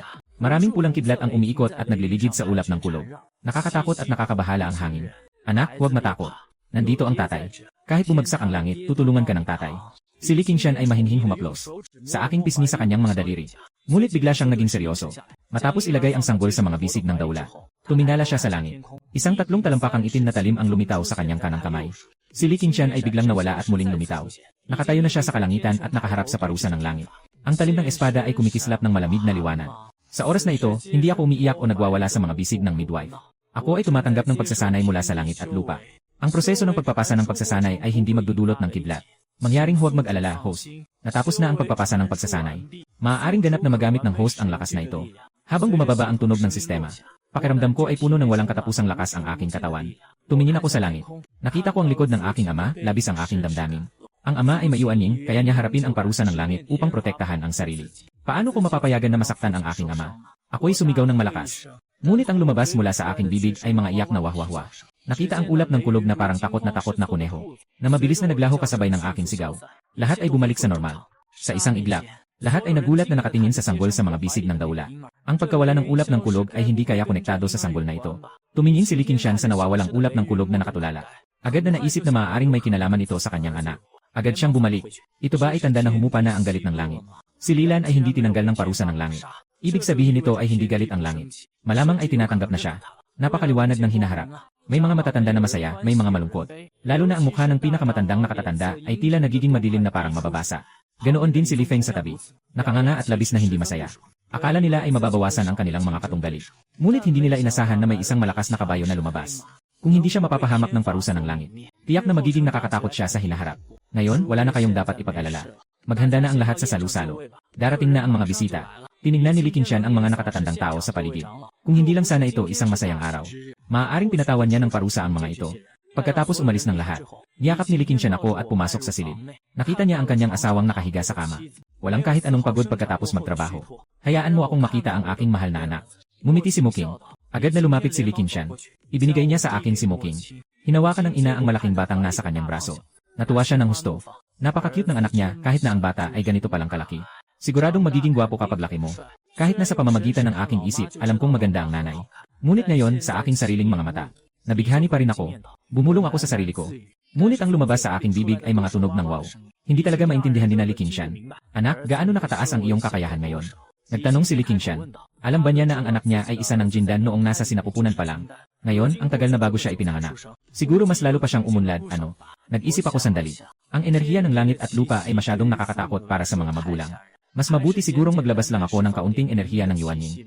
Sa naisip kong iyon, naglabas ako ng kaunting enerhiya ng Yuanying. Agad na nagulat si Li Qingshan at ang dalawa pa. Nakatulala si Li Qingshan. Ang kanyang anak ay isinilang na may Yuanying. Anong klaseng pambihirang henyo ito? Sobrang hindi ka panipaniwala. Si Muking ay nakatakip din ang bibig. Nakatitig siya sa sanggol sa kanyang mga bisig. Hindi siya makapaniwala na nakapag-anak siya ng isang natatanging henyo. Sobrang swerte naman ito. Alam ko na ang anak ko ay may kakayahang maging dakilang emperador. Tumawa si Li Qingshan ng malakas. Sige na, sige na. Pumunta ka na at salubungin ang mga bisita. Nagsalita si Muking na may ngiti sa kanyang bibig. Anak, kailangan mong protektahan ang iyong ina. Dito, bukod sa iyong ama. Ikaw ang ikalawang Yuanying. Ngumingon si Li Qingshan sa akin at nagpaalala. Napakakumikal ng eksena. Sino ang mag-akala na isang ama ay papayagan ang bagong silang na sanggol? Nagampanan ang responsibilidad na protektahan ng ina. Pero kaya ko talaga. Matapos sabihin ni Li Qingshan ng ilang salita, umalis na siya. Nagpadala ako ng boses sa nanay. Nanay, inaantok na ako. Matulog ka muna. Bagaman medyo naguguluhan si Muking. Dahil sa antok ay hindi na nararamdaman sa Yuanying. Pero hindi siya nagsalita. Kundi bumiti ng mahinahon. Matulog ka na. Pumikit ako. Mukha lang natutulog. Sa totoo lang, sinusuri ko ang gantimpala na ibinigay ng Hongming Jinbang. Isang walang hanggan. Virtual na espasyo ang lumitaw sa aking isipan. Maliban sa 3 chaos na hiyas na tahimik na nakahiga sa lupa, mayroon ding isang maliit na pusa. Siguro itong pusa ang batang Divine Beast, di ba? Nagtataka ako sa loob. Sa susunod na segundo, lumabas ang isang virtual na panel. Mula kay Hugh, bata ng banal na hayop, sa yugto ng dakilang pag-unlad. Maaaring lunukin ang iba't ibang resources at unti-unting lumaki. Ipinanganak na nasa yugto ng dakilang pag-unlad. Ito ba ang kapangyarihan ng banal na hayop? Mas marami ito kaysa sa mga anak ng sinaunang halimaw. Pero ang hindi ko inasahan ay, may kakayahan pang mag-analisa ang sistemang ito. Pagkatapos, tumingin ako sa isa sa 3 pinakamatinding banal na yaman. Isang mahabang sibat na buong katawan ay ginto at pula. May nakakalason na enerhiya na bumabalot sa baril. Parang may malupit na pakiramdam.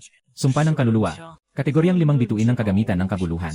Ang panggulong ito ay maaaring direktang baliwalain ang pisikal na pinsala sa kaluluwa. At maaari ring sumipsip ng kaluluwa upang palakasin ang katawan ng baril. May 3 makapangyarihang kakayahan. Alam ko kung ano ang kagamitan na ito. Tunay na kagamitan para sa pinsalang tunay sa mga tangke. Kapag tumusok ang baril, kahit gaano pa katibay ang armor, tiyak na mamamatay. Tumingin ako sa isa pang. Isang maliit na kalabasa na gawa sa kahoy. May isang baging na nakakabit sa dulo ng kalabasa, na nagbibigay ng simpleng pakiramdam. Ngunit ang kanyang kakayahan ay hindi basta-basta. Kalabasa ng pagkain ng mundo. Mahabang kayamanan ng kaguluhan. Ang kalabasa na ito ay kayang sumipsip ng lahat. I-refined ito upang maging purong likido ng kalabasa. Nakita ko ito at biglang lumiwanag ang aking mga mata. Ang kayamanang ito ay talagang kahanga-hanga. Tumingin ako sa huling kayamanan. Isang napakadetalyado at maliit na tor. Puro itim na pinalilibutan ng nakakatakot na itim na usok. Tore ng mga demonyo. Sagradong kayamanan ng kaguluhan. Pidilin ang kalaban at gawing espiritu. Ang Thor na ito ay naglilihi sa katawan ng kalaban at ginagawang demonyo. Baba ang antas nito ng 50. Tatlong sagradong yaman ng Chaos. Bawat isa ay napakabagsik. Di katakatakang ito ang pinakamalakas na magic treasure sa mundong ito. Ilabas lahat. Sabi ko sa sarili ko. Tatlong mahika sa isang iglap at ang tigre ay kinuha mula sa sistemang espasyo. Samantala, biglang nagdilim ang langit at kumidlat at umulan. Muling nagpakita ang kakaibang tanawin ng kalikasan. Nagtataka ako sa aking isipan at nagtanong, bakit may kakaibang tanawin ng kalikasan? Dapat naman talagang mayroon. Ngunit pansamantalang natakpan ito ng sistemang espasyo. Ngayon, kinuha na ng host ang anumang kababalaghan. Muling lumitaw ang kababalaghan. Sige na. Ngayon, alam na ng buong bansa ng Xia na ako ang may-ari nito. Pero wala akong pakialam. Kahit hindi ko naman plano magtago ng paninindigan. 20 minuto ang nakalipas sa loob ng malaking palasyo ng Li. Sa kasalukuyang handog ng kapanganakan, ginastos ni Li Qingtian ng malaking halaga. Nakapagdaos na kami ng mahigit 1,000 handaan. Inimbitahan namin ang lahat ng tao sa paligid. Ngayon ay araw ng malaking kasiyahan para sa pamilya Li. Alam ko na may ilan sa inyo dito na may matinding sama ng loob sa akin. Pero sana, sa araw na ito, pansamantala nating kalimutan ang galit. Masiyahan tayo sa salu-salo. Ipagdiwang ang pagkasilang ng aking anak. Si Li Qingshan ay nakatayo sa mataas na entablado, inumin ang malakas na sigaw at nagsalita. Ilang pinuno ng pamilya na may galit sa pamilya Li. Nang marinig ang mga salitang ito ni Li Qingshan, sila'y naggangalit sa galit. Ngunit ang mga pangyayari ngayon ay nag-alis ng kanilang ibang iniisip. Isang sanggol na malamang ay lalampasan si Li Qingshan. Sa hinaharap, ang mga pamilyang ito ay magiging mas mababa. Dahil sinabi na ng pinuno ng pamilya Li. Kaya't sana ay patuloy na alagaan kami ng pinuno ng pamilya Li. Isang pinuno ng pamilya ang nagpakita ng pagyuko na may ngiti. Dumating na ang Panginoon ng lungsod. Biglang umalinggaw ang boses ng isang alipin sa buong lugar. Lahat ay nagsimulang ibaba ang mga pinggan, kubyertos, o baso ng alak. Nagtitigan ng may gulat at tumayo ng sabay-sabay. Pagdating ng Panginoon ng lungsod, lubusang winasak ang lahat ng may galit kay Li. Yung mga tao ay nagsimulang mawala ng sigla. Nangangalawang ang mga mukha nila. Si Li Qingshan ay isa lamang general. Pero napansin ng hari ang kanyang pagpapakita ng paggalang. Personal pa siyang dumalo upang magpasalamat. Malinaw na mataas ang tingin ng hari kay Li Qingshan. Paano pa sila makakaganti? Sa susunod na sandali, isang nilalang na may 5 metro ang taas, buong katawan ay kulay lila ang balahibo. Isang purple electric lion na may ulo na may dragon horn ang pumasok na parang naglalakad. Lumilitaw sa paningin ng lahat. At sa likod ng purple electric dragon lion ay may isang trono. Si Ehi ay nakaupo ng kalmado, nakangiti, may otoridad. Kasunod pa ang isang hukbo ng 100 tao. Bawat isa ay nakasuot ng suit ng armor at nakasakay sa kabayo ng digmaan. Ang 10 nakaputing kabayo sa unahan ay mga cultivator na nasa golden core stage. Ang 72 sa likod ay mga nakasuot ng silver armor na nasa foundation establishment stage. Ito ang mga tagapagtanggol ng Pangulo ng ECOC. Lahat ng tao ay sabay-sabay na yumuko at nagpasalamat. Nagpapakita ng paggalang sa hari. Tanging si Li Qingshan lang ang hindi yumuko. Matagal nang binigyan siya ng karapatang hindi na yumuko. Hindi na kailangan yumuko kapag nakikipagkita sa hari. Tumayo na kayo. Sabi ng hari ng may malamig na tono. Ang iba lang ang tumayo. Nang dumating ang mga elder ng pamilya Li, nakita nila ang Panginoon ng bansa. Agad silang tumakbo ng masaya at masigla. Lahat ay yumuko at ngumiti ng mapagpakumbaba. Panginoon, nandito na po kayo, pakiupo na. Umiti si Xiahai at tumango. Tumalon siya ng matatag at maayos na bumaba sa lupa. Dahan-dahang naglakad papunta sa harap. Nang makita ni Li Qingshan na dumating ang Panginoon, niyayakap niya ang kanyang mga kamay bilang paggalang. Binabati si General Li sa pagsilang ng kanyang anak na killing ngayon. Mukhang walang hanggan ang hinaharap ng pamilya Li. Sabi ni Xiahai na may ngiti. Salamat sa iyong papuri, ginoong bansa. Hindi magaling makipag-usap si Li Qingshan. At ayaw niya ng mga usaping panlipunan. Mas gusto niyang ipakita ang kanyang lakas. Nakita ito ni Xiahai at tumango siya. Hindi ko alam kung maaari mo akong dalhin mamaya para makita ang batang kiling. Siyempre, maaari. Tumango ng mabuti si Li Qingshan. Medyo nagulat siya. Hindi niya inasahan na magiging interesado ang pinuno sa kanyang anak. Tumango si Xiahai. Lumiko siya at umupo. Ang kanyang upuan ay ang pangunahing pwesto. Nasa posisyon si Li Qingshan. Nakita si Xiahai pumasok. Tumingin si Li Qingshan sa pintuan at humiti. Hindi pa rin ba sila darating? Hindi pa rin ba nila gustong makipagkita sa sariling apo? Yung sinasabi nilang sila ay ang magulang ni Muking. Mga Panginoon ng bansang kalapit. Simula na ang handaan, lahat. Sana'y lahat ay kumain at uminom ng maayos. Hindi na nag-isip pa si Li Qingshan. Tumingin siya sa lahat at sumigaw. Ngunit sa oras na matapos ang kanyang sinasabi, biglang nagdilim ang langit. Muling bumalik ang kakaibang tanawin ng kalikasan. Lahat ay huminto sa kanilang ginagawa. At nagulat na tumingin sa langit. Kahit si Xiahai ay medyo hindi mapakali. Bakit sunod-sunod ang mga kakaibang pangyayari ngayon? Hindi ba't naayos na ito? Hindi maganda. Kaya't si Li Qingshan ay kailangang bumalik sa tahanan ng pamilya. Ngunit sa mga sandaling iyon, ang boses ng isang nakatatandang tao ay pumigil sa kanyang kilos. Ito ay hindi parusa mula sa langit. Ito ay tunay na kababalaghan ng langit at lupa. May mahalagang kayamanan na lilitaw. Yun na direksyon ay patungo sa tahanan ng punong pamilya. Hindi ba't si Lilan ay may kasamang kayamanan? Bakit na yun lang ito lumilitaw? Ang kasamang kayamanan ay hindi ba dapat lumitaw sa kanyang pagsilang? Maaaring masyadong malakas ang kayamanan. Kaya nagtagal siya sa daan. Akala mo ba bobo ako? Mahigpit na nakakunot ang noo ni Xiahai. Nakita niyang hindi ito isang parusa mula sa langit. Ito ay tunay na kakaibang pangyayari sa kalikasan. Muli, ang ingay na ito ay gawa ng sanggol na yon. Umugong ang langit. Unti-unting humupa ang mga ulap. Ang makulay na liwanag mula sa langit ay bumuhos at kumalat, bumabalot sa Xiago. Mga anino ng mga Diyos at demonyo na may iba't ibang sandata, hawak ni Zunzun. Biglang lumitaw sa kalangitan, nakatayo ng dalawang hanay. Sobrang lakas ng aura, nakakatakot. Habang tinitingnan ang mga anino ng Diyos at demonyo, puno ng paghanga at gulat ang puso ng lahat. Ano kaya ang mga bagay na ito na lalabas sa mundo? Ang malakas na hiyaw ng isang tigre na bumabayo sa langit ay sumabog sa ibabaw ng madilim na ulap. Siguradong isang banal na hayop ito. Lahat ng mga mata ay nakatuon sa butas ng langit. Umaasa sa pagdating ng Diyos na hayop. Sa susunod na segundo, isang cute na puting tigre na kasing laki ng maliit na puting ang bumaba mula sa butas ng langit. Ang cute na mga pangil nito at ang itsurang napaka-adorable ay talagang hindi mo mahahalata na siya ay isang Diyos na hayop. Tumatalon siya habang papalapit sa tahanan ng pinuno. Ito ay isang Diyos na hayop. Parang hindi naman Akala ko pa po sa yon. O baka hindi lang talaga natin maintindihan. O mas magaling pa siya sa lahat ng nandito. Kaya hindi natin makita ang kanyang lakas. Sa direksyon na yon, talagang kasama siya ng anak ng Panginoon ng Li. Tingnan mo na agad kung ano ang nangyayari. Isang-isa ay tumakbo patungo sa tahanan ni Li Qingshan. Ngunit si Li Qingshan ay mas mabilis pa sa kanila. At nakarating na sa pintuan ng kanyang tahanan. Mga kaibigan, ito ang aking tahanan. Hindi man lang kayo nagbigay ng salita. At tumakbo dito, medyo hindi ito maganda, di ba? Si Li Qingshan ay malamig na tumingin sa kanilang lahat. Lahat sila ay nahiya na huminto sa harap ng tahanan. Haplosin ang ilong at haplosin ang ulo. Hindi na kumilos pa. Ganito kamahal na anak ng langit. Ipinanganak pa lang, kinainisan na ng langit. Kahit may kasamang banal na hayop. Sa buong mundo ng Xuanchen, bihira makakita. Kami lang ay curious. Walang masamang balak. Pakinggan ang usapan ng mga tao. Si Li Qingshan ay nakaramdam ng pagkamuhi. Nais na niyang paalisin sila. Nang marinig ang pamilyar na boses. Qingshan, okay ka lang ba? Boses ito ni Xiahai. Nakita niyang mabilis na umatras ang tao. Si Xiahai ay naglakad palabas na may mga kamay sa likod. Nang marinig iyon, si Li Qingshan ay nagulat at nainis. Sila pa ang tumawag sa kanya ng Qingshan. Ang Pangulo, hindi ko kayang tanggapin ito. Agad na nagbaba ng ulo si Li Qingshan at nagpakumbaba. Kung nais ng Pangulo na makita, ako na ang magpapakita ng anak ko para makita niya. Hindi na kailangan. Nadala ko na siya palabas. Sa oras na yon, dahan-dahang lumabas si Muking na niyayakap ako mula sa loob. Agad na tumingin si Li Qingshan pabalik. Nakikita ang mukha ng kanyang asawa na napakapula at puno ng sigla. Agad siyang lumapit at niyayakap si Muking papalapit. Lumapit si Muking kay Xiahai at bahagyang yumuko. Dahil nakahawak ako sa bata, hindi ako makaluhod. Naway maintindihan ng hari. Walang anuman. Ngumiti si Xiahai. Tumingin sa sanggol sa braso ni Muking Hui. Maganda ang kulay ng mukha ng sanggol. Bata pa at makinis. Pero wala siyang nakitang anuman sa kanyang katawan na naglalaman ng realm. Isa siyang ordinaryong tao. Kung siya ay ordinaryo, bakit siya nakaranas ng parusa mula sa langit? Siguro dahil lang sa pagkakatulad ng pangalan niya sa Diyos ng Langit. Mukhang totoo nga yung sinasabi nila. Ang dahilan kung bakit nawala ang parusa ng langit ay dahil hindi nakikialam ang Diyos ng Langit. Nang makita niya na wala akong kasanayan, huminga ng maluwag si Xiahai Song. Takot siya na si Li Qingshan ay may anak na sobrang lakas. Sa oras na yon, ang mag-ama ay maaaring puksain siya at kunin ang trono. Yung banal na hayop kanina ay anak niya. Nagtataka si Xiahai Shu na tumingin kay Muking. Tama nga. Katatapos lang magsalita ni Muking.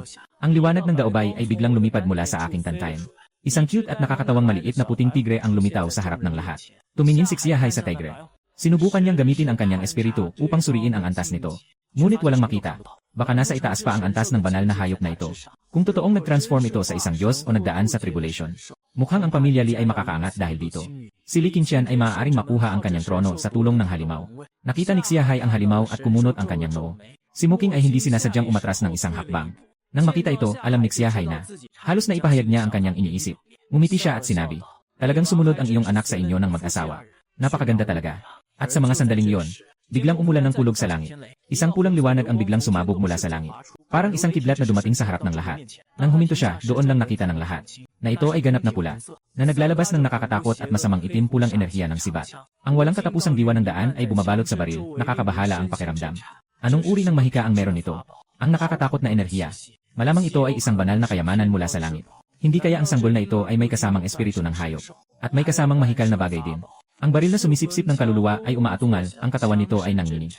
Sa harap ng mga mata ng lahat, ito ay naging pulang liwanag at agad na pumasok sa aking dantian. Nakita ito ng lahat at tama ang kanilang hinala. Talagang may kasamang yaman. Sadyang may kasamang banal na hayop at yaman mula sa kapanganakan. Kapag lumaki ang batang ito, ano na ang mangyayari? Ngunit hindi pa ito nagtatapos. Ang kakaibang tanawin ng mundo ay patuloy pa rin. Dalawang pulang liwanag ang muling bumagsak mula sa langit. Bumagsak na kasing bilis ng meteor sa harap ng lahat. Isang kalabasa at isang maliit na tor. Parehong naglalabas ng nakakatakot na malakas na aura, na nagbigay takot sa lahat na kumilos. Dalawang mahika ang naging dalawang pulang liwanag na pumasok sa aking dantian. Na walang parang bula. Napakabilis ng pangyayaring ito. Nawala rin ang napakabilis. Naging hindi inaasahan ng lahat. Tatlong kasamang mahika at isang kasamang Diyos-Diyosan. Kung malaman ito ng ibang malalaking sekta o mga sagradong lugar, siguradong darating sila para agawin ito. Tumingin sa anak ni Li Qingshan. Lahat sila ay nagkaroon ng inggit at paghanga. Paano kaya nagkaroon siya ng ganitong kagandang anak? Bakit ang kanilang mga anak ay walang ganitong pribilehyo? Dahil ba sa pareho kaming pangalan at apelyido ng langit? At sa pag-absorb ng kapangyarihan ng langit? Kaya hindi maintindihan ng lahat. Si Li Qingshan at Muking ay may medyo magandang talento lang. Pero hindi naman sobrang lakas. Kaya bakit ang kanilang anak ay sobrang lakas? Lalo na yung ilang matandang elder. Nang makita nila na meron akong napakaraming magic treasure at divine beast, lumalakas ang mga pag-aalala sa loob. Ang labanan ng mga kabataan sa loob ng 3 taon. Mukhang hindi ito umaasa. Ang batang ito ay hindi dapat manatili. Habang ang lahat ay tahimik, biglang umingay ang boses. Isang anino ang mabilis na lumitaw sa harap ni Muking. Itinaas ang matalim na talim at mabilis na bumagsak ng mabigat patungo sa akin. Mabilis na hinugot ni Li Qingshan ang kanyang espada at humarang sa ataking ito. Chen Hai, hinahanap mo ang kamatayan. Ang umatake ay walang iba kundi si Chen Hai, ang pinuno ng pamilya Chen. May malaking alitan siya sa pamilya Li. Partikular na kay Li Qingshan. Noong nakaraan, siya ay pinahiya ni Li Qingshan sa harap ng lahat sa isang auction. Hanggang ngayon, dala pa rin niya ang galit. Mga kaibigan, hindi pa ba kayo kikilos? Nakita ni Chen Hai ang atake ay naitaboy at agad na sumigaw. Akala ni Li Qingshan na nagdiriwang lang kami para sa anak mo. Ngayon, dadalhin namin kayo pabalik sa Li family sa huling pagkakataon. Hindi pwedeng mapanatili ang kahanga-hangang anak na ito hanggang bukas. Lahat putulin na agad ang buhay niya. Bawat isa, ang mga pinuno ay hindi na magpapanggap, magdadala na ng armas. Sila ay sumugod sa 3 tao ni Li Qingshan. Agad na protektahan ang mga pinuno natin. Sumigaw ang matandang elder. Bagamat may kanya-kanyang balak ang lahat. Ngunit ngayon ay nakasalalay ang kapalaran ng pamilya. Saan pa magkakaroon ng mga intriga? Patuloy na tumango ang ibang mga elder. Matapos dalhin ng asawa ang bata. Isa-isa silang sumugod. Si Xia Hai sa gitna ng tao ay tahimik na umatras sa likuran. Wala siyang balak na makialam. Kung si Li Qingshan at ako dito ay mapatay, hindi na siya kailangang mag-alala pa. Pagkatapos ay papatayin niya ang lahat ng iba pang angkan. Walang makakaalam tungkol dito. Mukhang planado na niyo ito mula pa sa simula. Pero akala ba niyo na madaling hamunin si Li Qingshan? Li Qingshan nang malamig na nagsalita. Biglang sumabog ang presensya. Lahat ay nabigla sa napakalakas na presensyang ito. Kalahating hakbang tungo sa Diyos. Kailan ka ulit nagtagumpay? Hindi ka ba't nasa perpektong yugto ng Yuan Ying? Agad na umatras. Ano nang ikinakatakot? Marami tayo. Hindi naman imposible na mapatay siya. Nakikita ni Summer sa malayo na si Li Qingshan ay nasa kalahating hakbang na ng pagbabago. Malakas ang pagkasara ng kanyang mga mata. Hindi inaasahan na ang lihim ni Li Qingshan ay ganito kalalim. Nasa kalahating hakbang na siya ng pagbabago. Kung hindi dahil sa araw na ito, malamang na mananatili siyang nasa dilim magpakailan paman. Hindi talaga pwedeng buhayin si Li Qingshan ngayon. At ang sanggol na yon, isang galaw ng kamay ni Xia Hai, umalis kasama ang mga mandirigma. Napansin ng iba na hindi kumilos ang pinuno ng bansa. Ibig sabihin, sumuko na ba siya kay Li Qingshan? Nang makita ang pag-alis ng pinuno, medyo nabigo si Li Qingshan. Hindi ko akalain na alis na siya ng ganito. Wala man lang bang sinabi. Lalo pang nagulat ang ibang matatanda. Umalis na talaga ang pinuno ng bansa. Hindi ba dapat ipaglaban ang katotohanan? Kahit ang pinuno ng bansa ay hindi na nagmamalasakit. Li Qingshan, mamatay ka na. Isang pinuno ng pamilya ang tumawa ng malakas. Parang tiyak na ang panalo. Sige, ipasa mo na. Li Qingshan ay tahimik na nagsalita. Alam ni Muking na wala siyang maitutulong. Agad siyang niyayakap ako at tumakbo papunta sa palasyo. Huwag hayaang makatakas ang taong iyon. Ang batang nasa kanyang bisig ang pinakamahalaga. Sino ang pumatay sa batang iyon? Sino ang makakakuha ng banal na hayop at mahikal na gamit? Ang isang salita ay agad nagpasiklab sa lahat ng kanilang laban. At sa kanilang mapanuksong pagnanasa sa loob. Sa isang iglap, lahat ay sabay-sabay sumugod. Lahat sila ay nakatutok sa akin. Kung gusto nilang saktan ng anak ko, kailangang lampasan muna nila ako. Si Li Qingshan ay humawak ng matalim na sandata. Isang matinding enerhiya ng espada ang humarurot papalayo. Pinipigilan ang lahat ng tao. Ang lakas niya ay napakabigat. Si Li Qingshan ay sobrang nakakalito. Unahin nating pumatay kay Li Qingshan. Nagsalita ang pinuno ng pamilya. Lahat ay nag-iba ng direksyon. Diretso patungo kay Li Qingshan. Lahat ng uri ng mga spell, espada, at mga atake ay tumungo kay Li Qingshan. Hindi rin nagpapahinga ang mga nakatatandang miyembro ng Li. Nakatayo sila sa tabi ni Li Qingshan upang tulungan siyang pigilan ang pinsala. Marami masyado ang pinuno. Mukhang mahihirapan tayong makasabay. Ang matandang elder ay nagdangali. Ano nang ikinakatakot? Kaya kong gawin ito mag-isa. Si Li Qingshan ay mayabang na humarap na may espada. Isang ilusyon ng asul na lotus ang unti-unting umakyat sa likod ko. Nakalutang sa itaas ng aking ulo at biglang sumabog. Sa isang iglap, napakaraming talulot ng lotus ang lumutang sa hangin. Isang banayad na asul na liwanag ang sumiklab at naglabas ng nakakatakot na aura. Hindi maganda. Ito ang tanyag na kasanayan ng mga ninuno ng pamilya Li, ang King Lian Sword Technique. So level na laban. Mukhang nasa malaking antas pa rin ito. Ngayon talagang hindi na natin kayang labanan ito. Tumakbo ka na. Masyado ng huli para tumakas. Sumigaw si Li Qingshan ng malamig. Bumalik ang lahat ng espada sa pinagmulan. Maraming petal ng asul na lotus ang nagiging walang katapusang matutulis na blades. Parang bagyo at ulan na bumabagsak. Humahagibis papunta sa mga may-ari ng bahay. Sa isang iglap, maraming sigaw ng paghihirap. Mahigit 100 matatag na tao ang sugatan. May ilan na swerte na namatay agad, nalaglag at nawala ang buhay. Unti-unting naglalaho ang King Lian Sword Technique. Lihintayan na may kalmadong mukha. Tinitignan ang mga pinanghihinaan ng loob ng mga Panginoon. Ngunit sa totoo lang, halos ubos na ang espiritu sa kanyang katawan. Natakot na ang mga tao. Ang bawat isa ay nakatingin kay Lihintayan nang may kawalang pag-asa. Ngayon, lahat sila ay sugatan at walang lakas pang makipaglaban. Wala na silang pag-asa manalo. Pasensya na, Panginoon ng Lihim. Kami ang naging padalos-dalos. Handa akong ialay ang lahat ng ari-arian ng pamilya Huang bilang paghingi ng tawad. Lahat ng pinuno ng pamilya ay yumuko at humingi ng tawad. Handang ialay ang lahat ng yaman ng kanilang pamilya. Tumingin ang mga nakatatandang tao ng pamilya Li kay Li Qingshan. Hindi alam kung ano ang magiging desisyon niya. Patayin kayong lahat. Maaari ko pa ring makuha ang inyong mga yaman. Nangungot siyang ngiti si Li Qingshan. Pinatay nila lahat ng mga matandang elder. Pagkatapos ay tinawag ang mga disipulo upang lipulin ang buong angkan. Para pasayahin ang handog na saloobin. Nang sabihin ito, lahat ng mga pinuno ay nagulat na tinitingnan si Li Qingshan. Kung magiging ganito kabrutal, hindi ka magkakaroon ng magandang kinabukasan. Isang pinuno ang hindi mapigilang magmura sa ingay. Agad na pinatay ni Li Qingshan ito. Tumingin siya pabalik sa mga nakatatanda. Patayin niyo ako. Pagkatapos niyang sabihin yon, siya ang unang umatake. Ilang talindang espada ang bumaba. Pinatay ang ilang mga pinuno na malubhang nasugatan. Nakita ito, hindi naman mga banal ang mga nakatatanda. Isa-isa silang umatake. 3 minuto lamang. Ang mga gustong pumatay kay Lilan ay naglaho lahat. Linisin ito ng maayos. Magpatuloy ang pagdiriwang ng kapanganakan. Kumain at uminom ng mabuti. Pagkatapos ay dalhin ang mga pamilya sa kanilang daan. Tahimik na nagsalita si Li Qingshan. Ang iba pang mga pinuno ng pamilya o bisita na hindi nakialam. Nanginginig sila isa-isa. Hindi sila makagalaw at hindi rin makapagsalita. Natatakot silang mapasaya si Li Qingshan. Baka patayin din sila para pasayahin ang kanyang anak. Ngayon, hindi kayo kumilos. Sa hinaharap, magiging pinakamabuting kaibigan ng Li pamilya. Sige, magpunta na kayo sa salusalo. Lumapit si Li Qingshan sa iba at mumiti. Walang ibang may lakas ng loob na mag-enjoy sa salusalo. Matagal na silang nawalan ng gana. Isa-isa silang umalis. Kaya't hindi na ako mag-aabot ng paalam. Isipin nyo na lang na hindi nyo nakita ang nangyari ngayon. Huwag nyong ipagsabi sa iba. Kung hindi, sabi ni Li Qingshan na may pang-asa. Panginoong Li, huwag mag-alala. Ngayon, ako'y bulag at bingi. Wala akong nakita o narinig. Ang bawat Panginoon ay tumango ng sunod-sunod. Sige, umalis na kayo. Ipinagpag ni Li Qingshan ang kanyang kamay. Mabilis na umalis ang lahat sa iba't ibang direksyon. Magtipon ang lahat ng mga disipulo. Patayin natin ang ibang mga angkan. Para hindi sila makabawi. Malakas na sigaw ni Li Qingshan. Pagkatapos ay bumaling siya at nagtungo sa palasyo. Nang papasok na si Li Qingshan sa palasyo, biglang umalingaw-ngaw ang tunog ng espada. Isang matalim na espada ang humarap sa harap ni Li Qingshan. Huminto ito sa harap niya. Paano mangyayari iyon? Sabi ng umaatake. Bigla siyang hindi na makagalaw. Nakatigil ang buong katawan niya sa hangin. Ambush, naghahanap ng kamatayan. Lumapit si Li Qingshan sa umaatake. At pinatay siya sa isang hampas. Inalis niya ang maskara ng umaatake. Isang napakakaraniwang mukha. Ganitong mukha ay makikita kahit saan sa kalye. Ang teknik na ito sa pagtatago ay hindi pangkaraniwan. Kahit ako ay hindi ito napansin. Nanghihinayan si Li Qingshan. Hindi niya man lang napansin ang umaatake. Hindi alam kung aling nakatatandang tao ang tumulong. Maaari bang lumabas para makapagpasalamat ako? Sumigaw si Li Qingshan sa paligid. Ngunit matagal na walang lumabas. Ito ay nagdulot sa kanya ng pagkalito. Baka may isang nakatatandang tao na dumaan at sinagip siya. Salamat sa nakatatanda. Mahalaga ang pasasalamat ni Li Qingshan sa langit. Bigla siyang umatras ng mabilis. At sa kanyang orihinal na pwesto, ay biglang lumitaw ang mahigit 10 mga gold core na malalakas. At ang kanilang lakas ay tila hindi lamang simpleng gold core. Mas mabilis sila kaysa sa mga gold core. Maliwanag na sila ay dumaan sa mahabang panahon ng pagsasanay at pagpapalakas ng katawan. Sumpa. Ang espiritu sa loob ni Li Qingshan ay halos ubos na. Ang ganitong karaming gold core ay mahirap labanan ah. Sino kayo?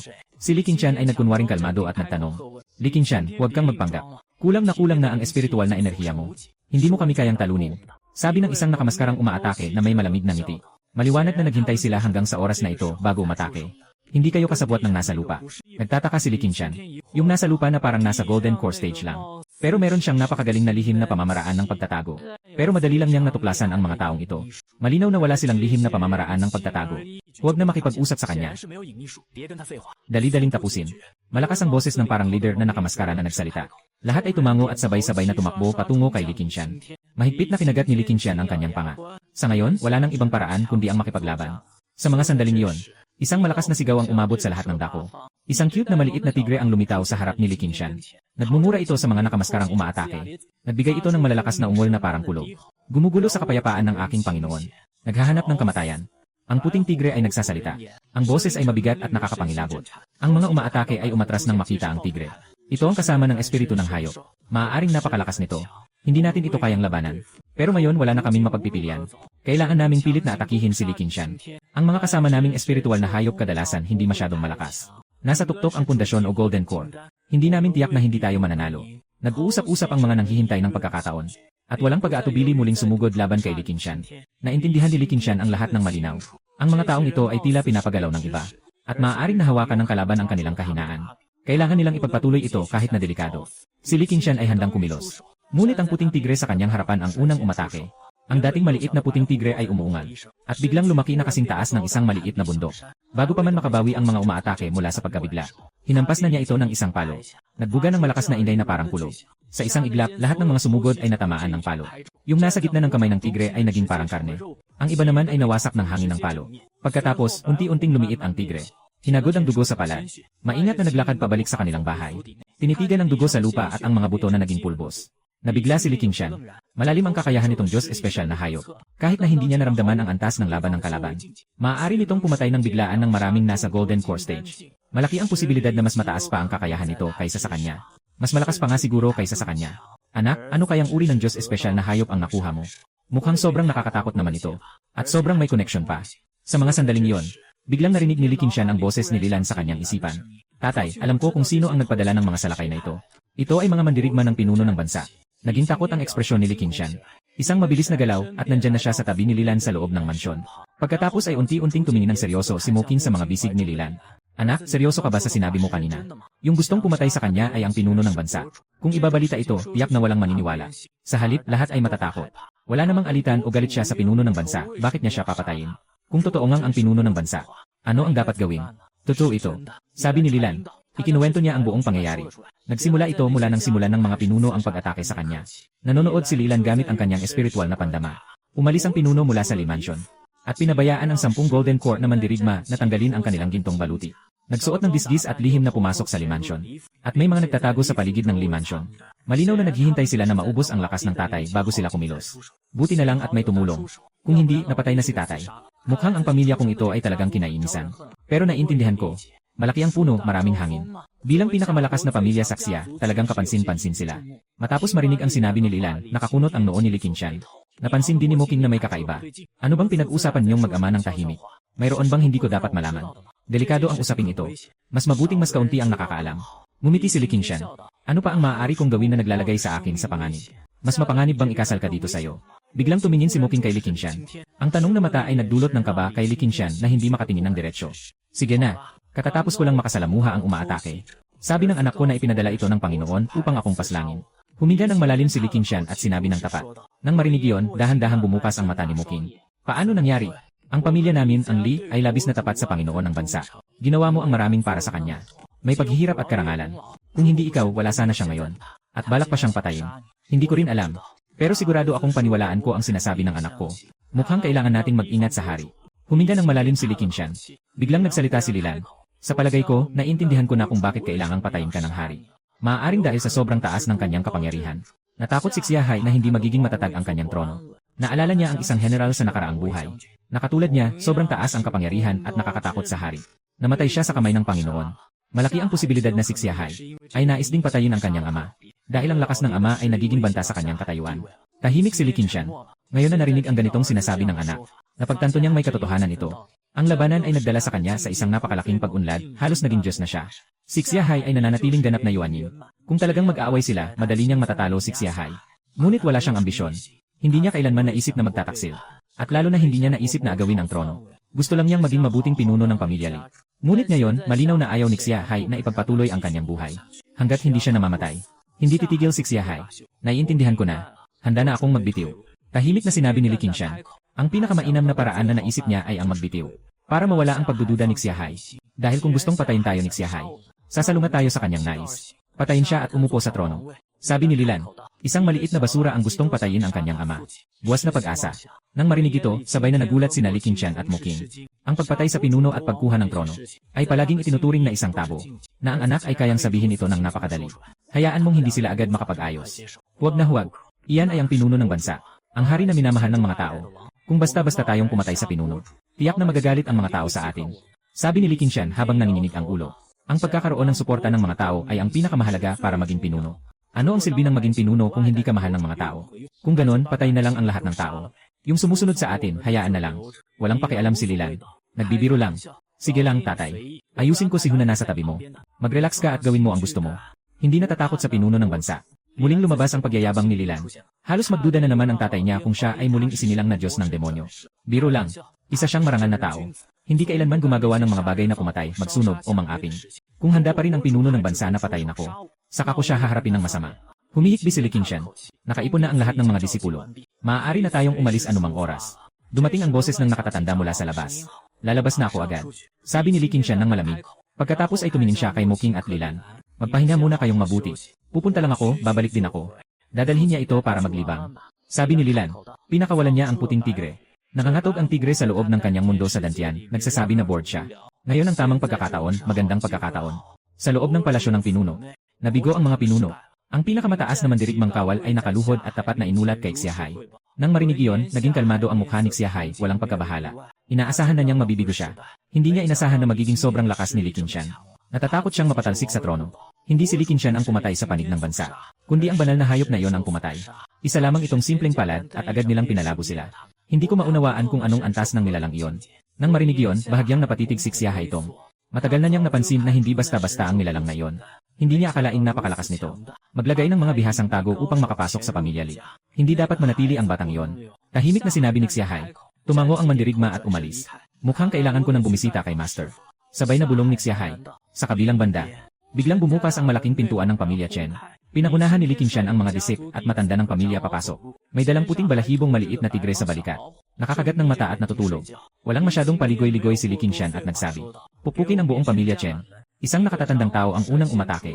Isang malakas na palo. Yung bantay na disipulo ay agad na tumilapon palayo. Ang sigaw na ito ay umabot sa buong pamilya Chen. Nang gusto na nilang maghanda, huli na ang lahat. Pumasok na ang mga tao ng pamilya Li. Sige na. Sinabi ng anak na maglaro ka. Niyog-yog ni Li Qingshan ang kanyang balikat upang gisingin si Hu. Tumayo si Bai Hu at nagunat ng katawan. Pagkatapos ay nagbago siya. Naging kasing laki ng bundok. At nagsimula ng walang awa na pagpatay. Sa loob ng tahanan ng Li.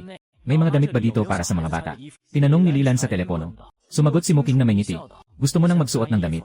Pagkatapos ay naglabas si Muking ng ilang damit. Ito ay mga damit na ginawa ng nanay. Gamit ang dekalidad na materyales para sa'yo. Ngunit hindi ko alam kung bagay sa'yo. Maraming damit ang nakalatag sa kama. Yunong damit na para sa mga bata na 4 o 5 taong gulang. Nagbigay ng mensahe si Lilan. Medyo nalilito si Muking. Hindi niya alam kung ano ang sinasabi ng bata. Biglang nagningning si Lilan ng nakakasilaw na gintong liwanag. Umalis siya sa mga bisig ni Muking. Dahan-dahang lumutang sa hangin. Agad na sumunod na lumutang ang damit. Hindi nagtagal. Dahan-dahang nawala ang liwanag. Biglang lumaki ang mga mata ni Muking. Nakita niyang ang dating sanggol na si Lilan ay biglang lumaki. Naging kasing taas ng isang batang 4 o 5 taong gulang. At nakasuot pa ng damit na yon. Ang pinakamahalaga, ang kanyang mukha ay talagang nagbago. Naging masalimuot at kakit-akit, may magandang mga mata at kilay. Hindi makapaniwala si Muking na ang anak niya ay biglang lumaki sa isang iglap lang. Medyo natatakot siya sa loob. Pero naisip niya na ang anak niya ay isang likas na henyo. Pagkapanganak pa lang ay may kasamang magic talisman at mystical beast na kasama. At nasa estado pa siya ng nasenso. Mukhang normal lang na ganito ang mga palatandaan sa kanya. Nabunot ni Lilan ang susunod na hakbang. Masayang tinitingnan ang kanyang mga kamay at paa. Sa wakas ay makagalaw na siya ng malaya. Bilang isang may kakayahan ng Diyos ng langit. Ang ganitong kalayaan na baguhin ang katawan ay napakalaganap. Kumusta? Nakikilala mo pa ba ako? Tumingin si Lilan kay Muking at ngumiti. Ngayon ay hindi na niya kailangang gumamit ng boses sa isip. Magsalita ka lang ng normal. Ikaw ang aking sariling dugo. Paano ko hindi makikilala ka? Ito ang unang pagkakataon na nagkaroon ako ng ganitong kamangha-manghang anak. Medyo hindi ako sanay lang. Si Muking ay ngumiti ng may pagmamalaki. Bigla ka bang lumaki at nahihirapan ka? Si Lilan ay nahulog sa sahig sa gulat. Kung ito ay nangyari sa nakaraang buhay, hindi niya ito maisip. Noong nakaraan, dahil sa pagkalasing, naubos na ang kanyang katawan. Siguro kahit 10 push-up, hindi niya magagawa. Dito napansin ni Muking na may 3 maliliit na palamuti si Lilan sa kanyang baywang. Isa ay pulang mahabang sibat, at isang kahoy na gourd. Linglong itim na tor. Inay, nagugutom ka ba? Biglang nagtanong si Lilan. Umiling si Muking at ngumiti. Hindi ako gutom. Nasa yugto na ng jinda ng aking pagsasanay. Kadalasan, kaya na nilang mag-ayuno. Hindi na kailangan kumain. Araw-araw ay kumakain ng espiritu. Siyempre, makakapagpuno ito ng nutrisyon sa katawan. Sige na nga. Nais ko pang kumain ng mga pagkain iyon sa handaan. Sabi ni Lilan na may lungkot. Nang makita niya sa kanyang isip ang mga pagkain sa kanyang handog na pagdiriwang. Halos tumulo na ang kanyang laway. Kahit na hindi naman siya kailangang kumain. Bilang isang tao na pinakamamahal ang masasarap na pagkain at kagandahan sa nakaraang buhay. Paano siya hindi kakain ng masasarap na pagkain? Lalo na't ang mga masasarap na pagkain sa mundong ito ay hindi pa niya nakita. Lahat ay gawa sa mga halimaw bilang pagkain. Bawat putahe ay mukhang napakasarap. Gusto mo bang kumain sa iyong kaarawan? Sige, samahan ka ng nanay mo. Sabi ni Muking na may ngiti. Sige na, tara na. Si Lilan ay hindi na makapaghintay. Ngayon na siya ay ipinanganak, gusto niyang mag-enjoy ng husto. Mag-explore ng mabuti sa malaking mundong ito. Dumilid na. Si Li Qingshan kasama ang maraming disipulo. At ang mga elder ay pagod na bumalik sa Li family. Ngayon, pinatay nila ang buong mahigit 100 pamilya. Pero gano'n rin sila ng kapalit. Halos 30 miyembro ng pamilya Li ang namatay. Magpahinga na muna kayo lahat. Matiim na nagsalita si Li Qingshan. Sobrang pagod na rin siya. Matagal nang naubos ang espiritu sa katawan niya. Kung hindi siya merong ilang espiritu na pill. At ang divine beast ng kanyang anak. Mukhang hindi matatapos ang pagpatay sa mga pamilyang iyon ngayong araw. Nagsalita ang lahat at tumango. Bumalik sila sa kanilang mga silid upang magpahinga. Si Li Qingshan ay mabilis na pumasok sa kanyang tahanan. Nagpalit siya ng malinis na damit. Naging mas masigla at malinis ang kanyang anyo. Umiti siya at itinulak ang pinto. Pagbukas ng pinto, napatigil si Li Qingshan. Dahan na ang ngiti. Dahil nakatayo sa harap niya ang isang batang 5 taong gulang, na nakangiti ng buong saya sa kanya. Ikaw ay... Si Li Qingtian ay nagtataka ng walang malay. Tatay. Ngumiti si Lilan. Lubos na nagulat si Li Qingtian sa kanyang puso. Tinawag pa siyang itay. Hindi tama. Hindi siya kailanman ng akit ng ibang babae. Paano magkakaroon ng ganitong kalaking anak? Ngunit agad siyang nakabawi. Mukhang si Lilan lang ang tumatawag sa kanya ng ganito. Dahil espesyal ang tawag na ito. Nakita niyang nakangiti si Muking sa kanya. Walang Lilan sa kanyang mga bisig. Tumingin siya muli sa bata na nakabigla sa pagdilat ng mga mata. Ikaw ba si Lilan? Aking anak. Paano naging ganito kalaki ang kanyang anak sa loob ng ilang sandali? Kumain ba siya ng kung anong mahiwagang gamot? Ako si Lilan. Umiti si Lilan at tumango. Nang marinig ang tiyak na sagot, agad na naging sabik si Li Qingshan. Tumakbo siya at niyakap si Lilan, tiningnan siya sa kaliwa at kanan. Anak, paano mo ito nagawa? Bigla ka na lang lumaki ng ganito. Sobrang hindi ka paniwala naman yata.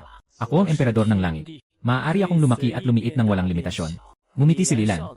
Sa susunod na segundo, biglang nagbago ang mukha ni Li Qingshan. Agad niyang tinakpan ang bibig ng kanyang anak at nag-alala siyang bumulong. Huwag kang magsalita ng ganyan. Mag-ingat ka na marinig ito ng emperador ng langit. Dahil sa pagkakaroon ng parehong pangalan at apelyido, nadawit na siya sa kapalaran ng emperador ng langit. Ngayon, nagiging bastos pa siya. Malaki ang posibilidad na darating ang parusa mula sa langit. Nang marinig iyon, si Lilan ay bumuntong hininga.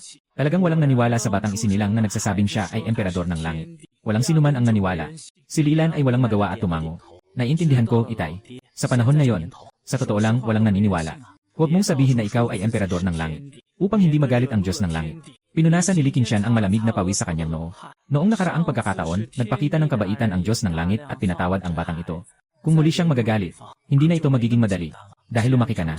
Bukas ay dadalhin kita upang makilala ang iba pang mga tiyuhin at siya. At ang mga kapatid mo rin. Hinaplos ni Li Qingshan ang ulo ni Lilan at mumiti. Tumango si Lilan. May kaunting inaasahan siya sa mga kapatid. Sana ay maging madali silang makasama. Kung hindi siya magdadalawang isip na bugbugin sila. Walang usapan sa magdamag. Pumasok sina Li Qingshan at Muking sa estado ng pagsasanay. May natutunan si Li Qingshan mula sa pagpatay sa kaaway at nais na makamit ang breakthrough sa Huashen. At si Muking ay gumagamit ng espiritual na enerhiya upang ayusin ang kanyang katawan. Ngunit nananatili pa rin sa kanyang katawan ang espiritual na enerhiya ni Lilan. Nais niyang gamitin ang enerhiyang ito upang mapabuti ang kanyang pisikal na kalagayan. At nais ding makamit ang mas mataas na antas. Tumingin si Lilan sa kanyang mga magulang na nakaupo ng nakalutang sa hangin. Ang espiritual na enerhiya sa paligid ay patuloy na dumadaloy papasok sa kanilang mga katawan. Alam niyang sila ay nag-ensayo. Maaari bang gamitin ng iba ang Hongmeng Purple Key? Nagtanong si Lilan sa sarili niya. Ang Hongmeng Purple Key ay pag-aari ng may-ari. Pwede mong gamitin ng libre. Ngumiti si Lilan. Kasi wala na siyang magagamit na Hongmeng Purple Key. Mas mabuting ibigay sa mga magulang. Matulungan silang mapabuti ang kalusugan at mapalago ang kanilang cultivation. Ngunit mas mabuting huwag ibigay lahat. Ang katawan nilang dalawa ay hindi pa kayang sumipsip ng lahat.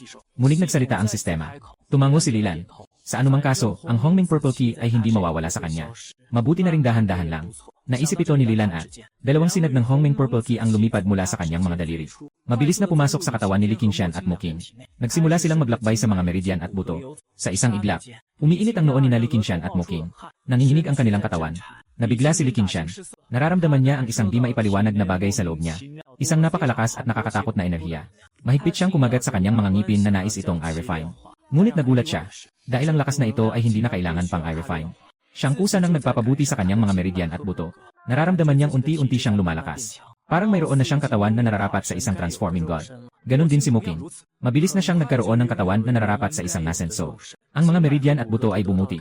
Sa wakas, ang dalawang sinag ng purong Purple Key ay naglakbay sa katawan ng dalawa sa halos isang insenso, na nagdulot ng napakagandang pagbabago sa kanilang pisikal na kalagayan. Ngayon, ang kanilang pisikal na kalagayan ay maaaring ituring na peking espiritu. Mas mahusay ang kanilang bilis sa pagsipsip ng espiritual na enerhiya ng ilang dekada kumpara sa iba. Hindi lang iyon. Ang dalawang sinag ng purong Purple Key ay hindi pa naglalaho. Nagsimula silang bumalik patungo sa dantian ng dalawa. Ipininta ang buong dagat ng espiritu sa kulay ube. Misteryoso at makapangyarihan. Ang antas ng dalawa ay mabilis na tumataas. Ang antas ni Li Qingshan ay mula sa kalahating hakbang. Direktang umakyat sa tunay na pagbabago ng Diyos. At patuloy pang tumataas. Pagkatapos ay umakyat sa antas ng pagsubok. Biglang nagdilim ang kalangitan at kumidlat, umuulan ng malakas. Parang may malakas na bagyo na parating. Nakita ni Lilan na nakahiga sa kama, kaya't dahan-dahan siyang nagwagayway ng kamay. Agad na nawala ang mga ulap. Iyon ay ang pagsubok ng kulangin ng kanyang mga magulang. Hindi niya maaring hayaan na maabala ng pagsubok na iyon ang pag-unlad ng kanyang mga magulang. Kung walang pagsubok, mas mabilis na makakamit ng Li Qingshan at ng kanyang asawa ang kanilang pag-unlad. Sa huli, huminto ang antas ni Li Qingshan sa dakilang antas. Si Muking ay nasa ikapitong antas ng paglipad. Ang lakas ng dalawa ay ganap na nangingibabaw sa lahat ng tao sa Xia Nation. Ang aking antas ay umabot na sa Dacheng. Si Li Qingshan at ang isa pa ay tumingin sa kanilang mga katawan na mabilis na umuunlad. Nalilito at naguguluhan sila. Wala silang ginawa. Paano bigla na lang tumaas ang kanilang antas? Tumingin siya sa kanyang asawa at mahinang nagsalita. Lumampas na rin ang iyong antas. Malinaw na naglalabas si Muking ng aura ng pag-akyat sa kalagayan. Pareho ring labis na nagulat si Muking. Nagkatinginan ang dalawa. Pagkatapos ay tumingin sa kay Lilan. Nagtataka si Li Qingshan habang tinitingnan si Lilan, na nakahiga sa kama at halos antukin. Sinusuri niya gamit ang kanyang espiritu upang alamin. Kumpirmahin na talagang natutulog na ang isa. Hindi na nagtanong.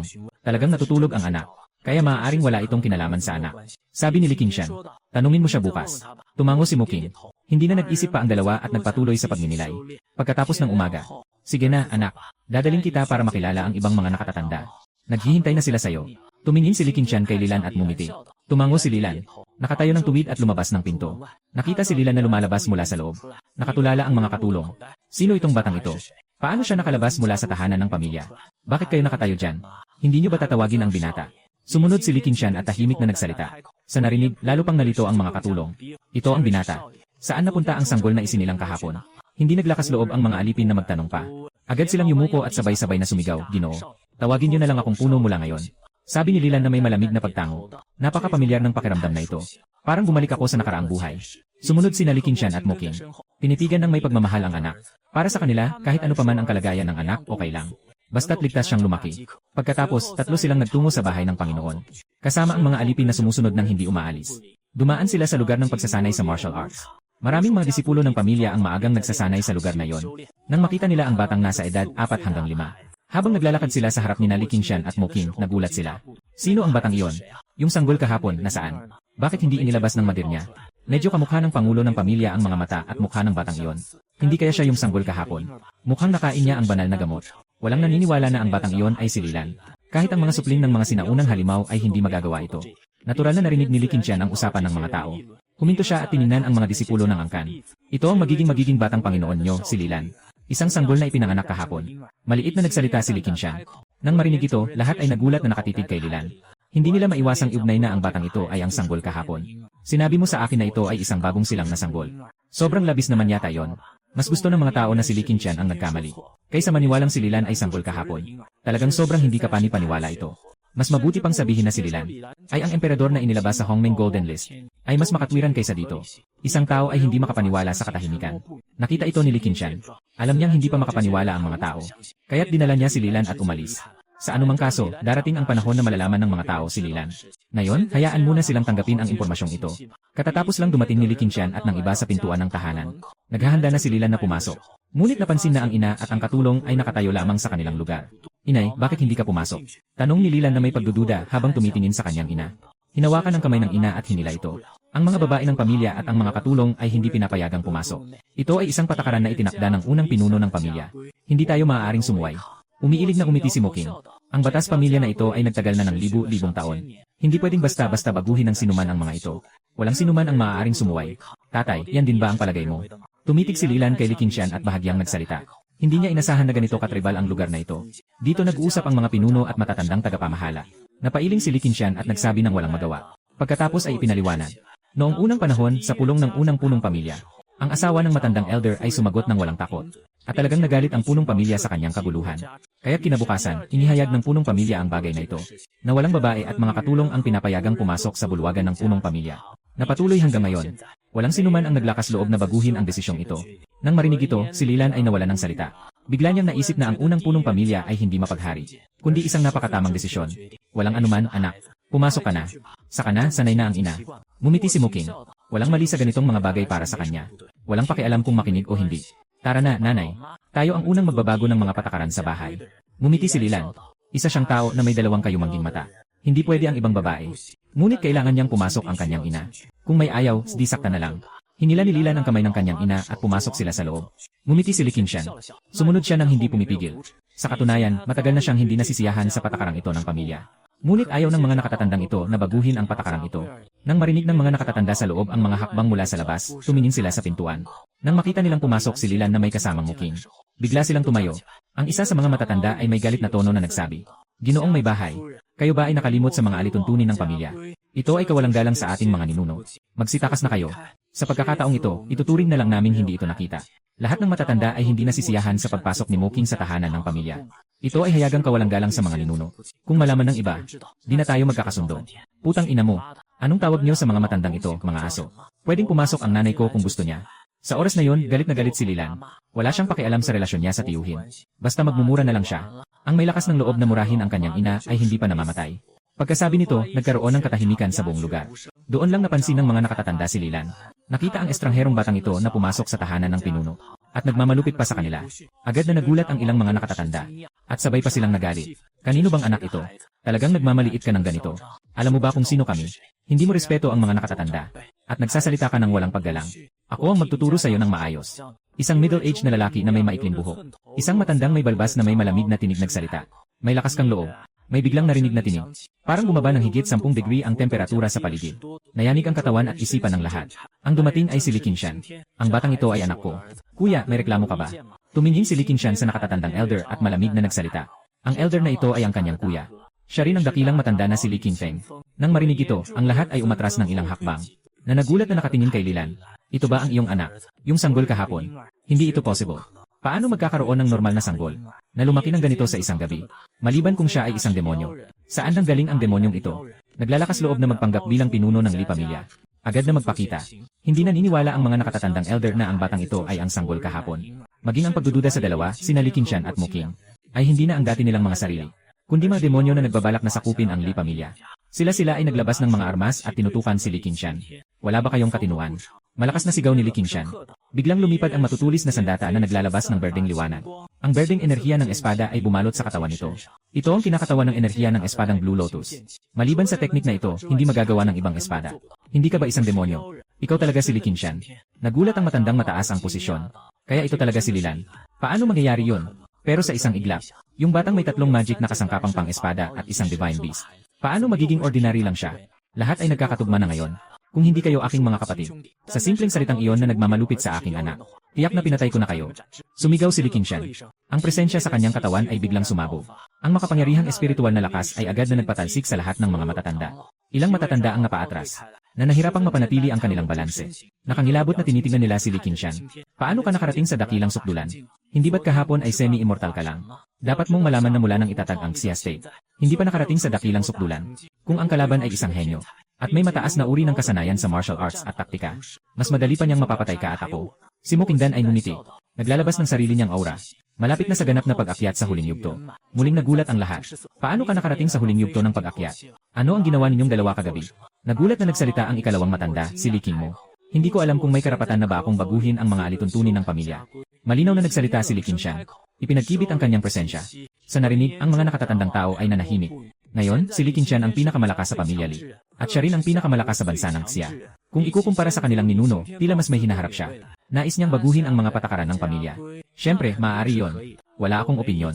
Nagsalita na ang ikatlong nakatatanda. Wala siyang opinyon kay Li Qingshan. 100% ang suporta niya kay Li Qingshan. Nang makita na nagsalita na ang ikatlo, sabay na nagsalita ang ikalima at ika-6. Wala rin akong opinyon. Nagtinginan ang natitirang panganay at ikalawa. Sa wakas, humina siya at nagsalita. Walang oposisyon. Lahat ay sumasang-ayon, ayos lang. Kaya't idinadeklara ko. Mula ngayon, sa tahanan ng pinuno, maliban sa ginang ng tahanan, ang ibang mga babae at mga katulong ay hindi pinapayagang pumasok. Ano sa tingin niyo sa patakarang ito? Ngumiti si Li Qingshan.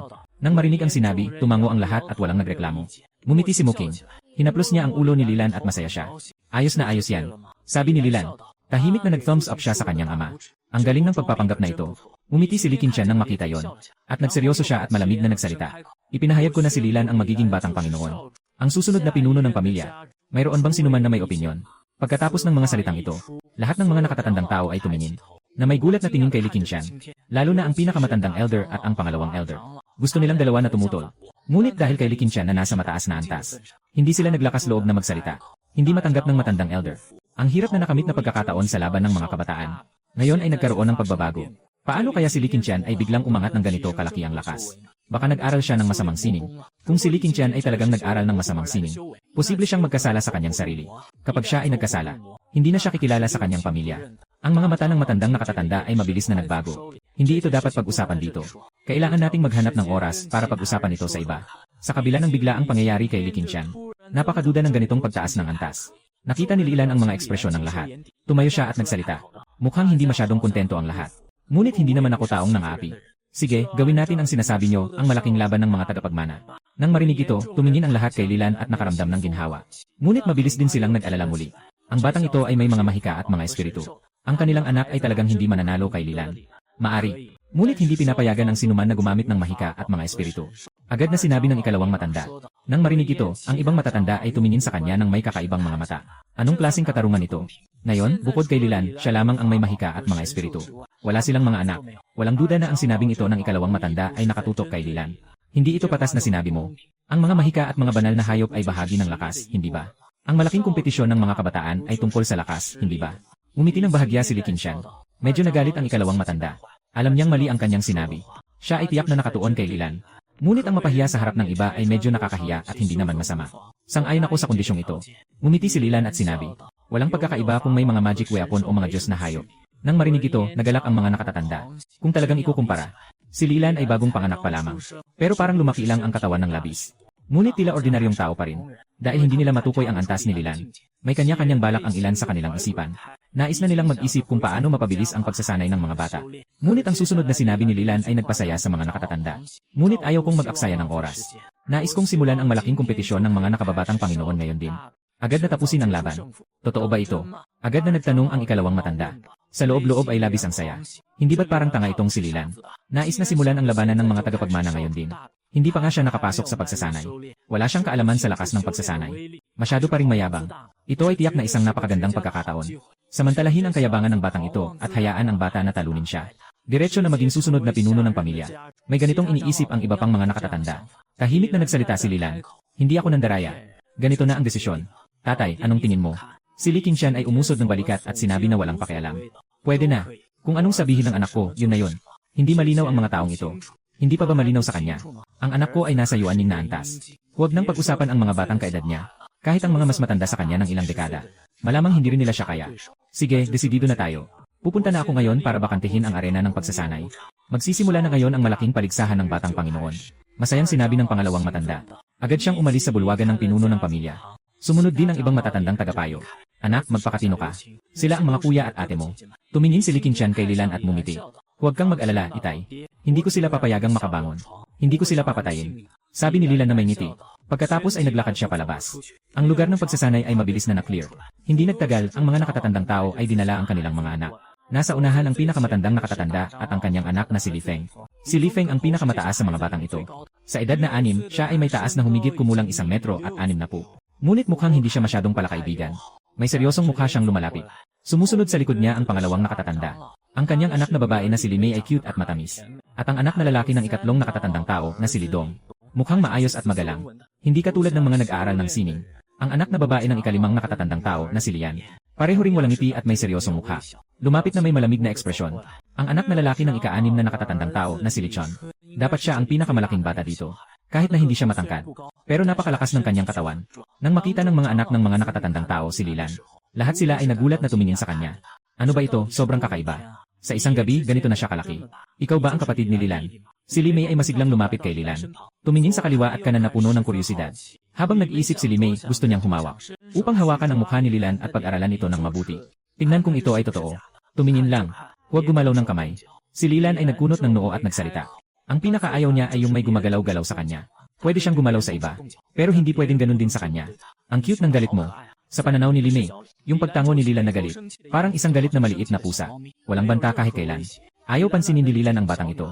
Ayon sa edad ng isip, dapat tawagin siya ng mga ito na kuya. Tinitingnan ng iba si Lilan. Ngunit hindi sila kasing tapang ni Li Mei. Dumating si Li Feng sa oras na yon. Nakatayo siya sa harap ni Lilan sa harap ng lahat. Ako si Li Feng. Ang iyong kalaban. Itinaas ni Lilan ang kanyang kilay. Nakikita niyang parang may masamang intensyon ang batang ito sa kanya. Hindi naman ito gaanong matindi. Sa wakas, wala namang sama ng loob sa isa't isa. Sabi ng tatay ko, kailangan kitang talunin. Kung hindi, ako ang babatuhin niya. Malumanay na nagsalita si Li Feng. Tumingin si Lilan ng kakaiba sa matandang pinuno. Naiintindihan na niya kung saan nagmumula ang masamang intensyon ng batang ito. Dahil sa mga magulang, agad na nakaramdam ng hiya ang matandang pinuno at hinawakan ang kanyang ilong. Bakit lahat ng bagay ay sinasabi niya? Nakalimutan na ang lahat ng mga payo kanina. Kuya, medyo masyado ka namang mahigpit, hindi ba? Paano mo naman maaring saktan ang bata? Tumingin si Li Qingshan sa matandang pinuno at nagsalita. Kailan ko naman sinabi ang mga salitang iyon? Bumalik ka sa akin. Hinila ni Li Qingfeng ang tainga ni Li Feng at dinala siya palayo. Akala ko lalabas na ang kontrabida ng pamilya. Pero isa palang kawawang bata na pinapahirapan ng tatay. Kaka-birth lang, nagmamalaki ng gusto na talunin kami. Sinasabi pa na hindi niya kailangan ng mga mahika o mga halimaw na banal. Talagang hindi ko alam kung saan niya nakuha ang kumpiyansa niya. Isang tinig ang umalingaw-ngaw. Lumilingon si Lilan sa tunog at nakita si Lian na nagsasalita. Mayabang niyang tinitingnan si Lilan. Punong-puno ng pang-insulto ang mata niya. Ngayon, ang pinakamataas na antas ay si Li Feng. Nakapagsanay na siya sa ikatlong yugto ng pagtuturo ng katawan. Naka-level na rin siya sa ikalawang antas ng pagbuo ng katawan. Maliban na lang kung si Lilan ay nag-umpisa ng mag-aral sa sinapupunan. O kaya naman ay may sagradong katawan. Kung hindi, hindi siya makakalaban sa kanila. Ang mga disipulo sa paligid na nanonood ay nagulat. Si Lilan ay tila hindi gumagamit ng mga magic artifact at mga banal na hayop. Kakabata pa lang niya pero ang taas ng tiwala niya. Wala akong nakikitang anumang palatandaan ng pagsasanay sa loob niya. Hindi pa siya nag-ensayo. Talaga ba? Kung hindi siya nag-ensayo, saan siya kumuha ng tiwala? Nakikinig sa mga sinasabi ng mga kapwa-disipulo. Umiti si Lilan at tumingin kay Lian. Walang kailangan malaman tungkol sa tiwala ko. Lumakad siya patungo sa gitnang bahagi ng lugar ng pagsasanay. Nakatayo na may mga kamay sa likod. Isang maliit na katawan ang nakatayo doon. Ngunit may napakalakas at tiwala sa sarili na aura. Ang lahat ay medyo naguguluhan. Siyempre, ito ay isang bagong silang na bata. Bakit parang? Isang nakakatakot na nilalang na walang kapantay sa pagpatay. Tumingin si Lilan sa lahat at mahinahong nagsalita. Simulan na. Huwag nang mag-aksaya ng oras. Medyo nagugutom na ako. Kayo ba ay sabay-sabay o isa-isa? Pwede naman kayong sabay-sabay na lang. Para hindi na masayang ang oras. Ang laki ng bravura mo. Nang hihintay ang lahat sa gitna ng training ground, nakatingin kay Lilan na may pagkagulat. Hindi ko akalain na ang bagong silang na bata ay may ganitong laki ng bibig. Talagang bihira. Tumingin sila muli kina Li Qingshan at Mo Qing. Napansin nilang kalmado ang mga mukha ng dalawa. Agad silang nagulat dito. Kahit si Lilan ay ganito kaangas. Wala bang reaksyon ang mga magulang nila? Hayaan mong ako ang unang makipagtagpo sa iyo. Bilang nakatatandang kapatid, nararapat lang na ako ay magpakumbaba. Ngunit ngayon ay laban ito, hindi ako magpapakita ng awa. Si Lichon ay biglang tumalon. Matatag na bumagsak sa harap ni Lilan. Tinanong ni Lilan, ikaw lang ba? Tiningnan ng iba pang mga tao. Ayaw niyang mag-aksaya ng oras. Bagong panganak pa lang, ang laki na ng yabang. Hayaan mong turuan kita kung paano maging mapagkumbaba. Malamig na nagsalita si Lichon. Biglang umapak ang kaliwang paa. Mahigpit na hinawakan ang mga kamao. Ang lahat ng kalamnan sa katawan ay biglang nanigas. Naging mabagsik ang tingin. Matindi ang pagkakatitig kay Lilan. Ito ang mabilis na pugay ng tigre sa kasanayan sa pagsasanay sa boxing. Mukhang naabot na ni Lichon ang pinakamataas na antas sa larangang ito, di ba? Sa edad na 7 taon pa lang, naabot na niya ang pinakamataas na antas. Hindi matatawaran ang kanyang kinabukasan. Kahit na hindi kasing lakas ng mga taktika sa laban ang kasanayan sa martial arts. Pero, ito ay isang kasanayan sa laban na magagamit sa pagpapalakas ng katawan. Habang tinitingnan ni Lichon ang kanyang napakagaling na postura, masaya si Lilan na pinapanood ito ng buong interes. Ang batang ito ay kayang magpakita ng ganitong ka-standard na postura. Sapat na patunay na si Lichon Ping ay talagang masipag. Alam kong guwapo ka na. Sige na, umakyat ka na. Si Lilan ay nagbukas ng bibig at nagyawn. Huwag mo akong maliitin. Si Lichon ay nagalit ng todo. Hindi pa siya kailanman pinabayaan ng ibang tao ng ganito. Tumak siya papunta kay Lilan. Itinaas ang kamao na parang pangil ng tigre. Handang hampasin ng malakas ang mukha ni Lilan. Hindi pwedeng saktan ang mukha. Hindi mo alam ang patakaran na yan. Nang makita si Lichon na sumugod, sinaway niya ito. Bumawi siya ng isang malakas na suntok pabalik. Para siyang bola na tumalbog palabas. Mahulog ng malakas sa lupa. Umikot ng higit sa 10 ulit bago huminto. Nabugbog at duguan ang ulo. Wasak na ang kasuotan. Nilingon ang ulo at tuluyang nawalan ng malay. Napakabiglaan ng lahat ng ito. Lahat ay nagulat. Agad na tumakbo ang ika-6 na elder, niyayakap si Lichon at umiyak. Napakasakit ng kanyang sigaw. Sobrang tigas ng puso mo. Ganun ka kasarap magpasakit. Siya ang iyong kuya. Ikaw ba ay tao pa? Ang ikalawang matanda ay nakatingin kay Lilan ng puno ng puot at galit. Naduling lang siya. Hindi siya patay. Si Lilan ay walang masabi. Sobrang lapit na siya sa pagiging mahinahon. Higit pa rito, hindi ito isang malaking paligsahan ng mga batang leader. Hindi ito laro lang. Ito ay isang malaking paligsahan ng mga batang leader. May panganib na sa buhay. Kung natatakot ka, pwedeng kang umatras. Si Li Qingshan ay humarap at nagsalita. Gusto pang magsalita ng ika-5 nakatatanda. Ngunit nang makita ang malamig na tingin ni Li Qingshan, tumigil siya bigla. Nakita ito ni Lilan at huminga ng malalim. Ayaw niyang gawing magulo ang kanilang tahanan.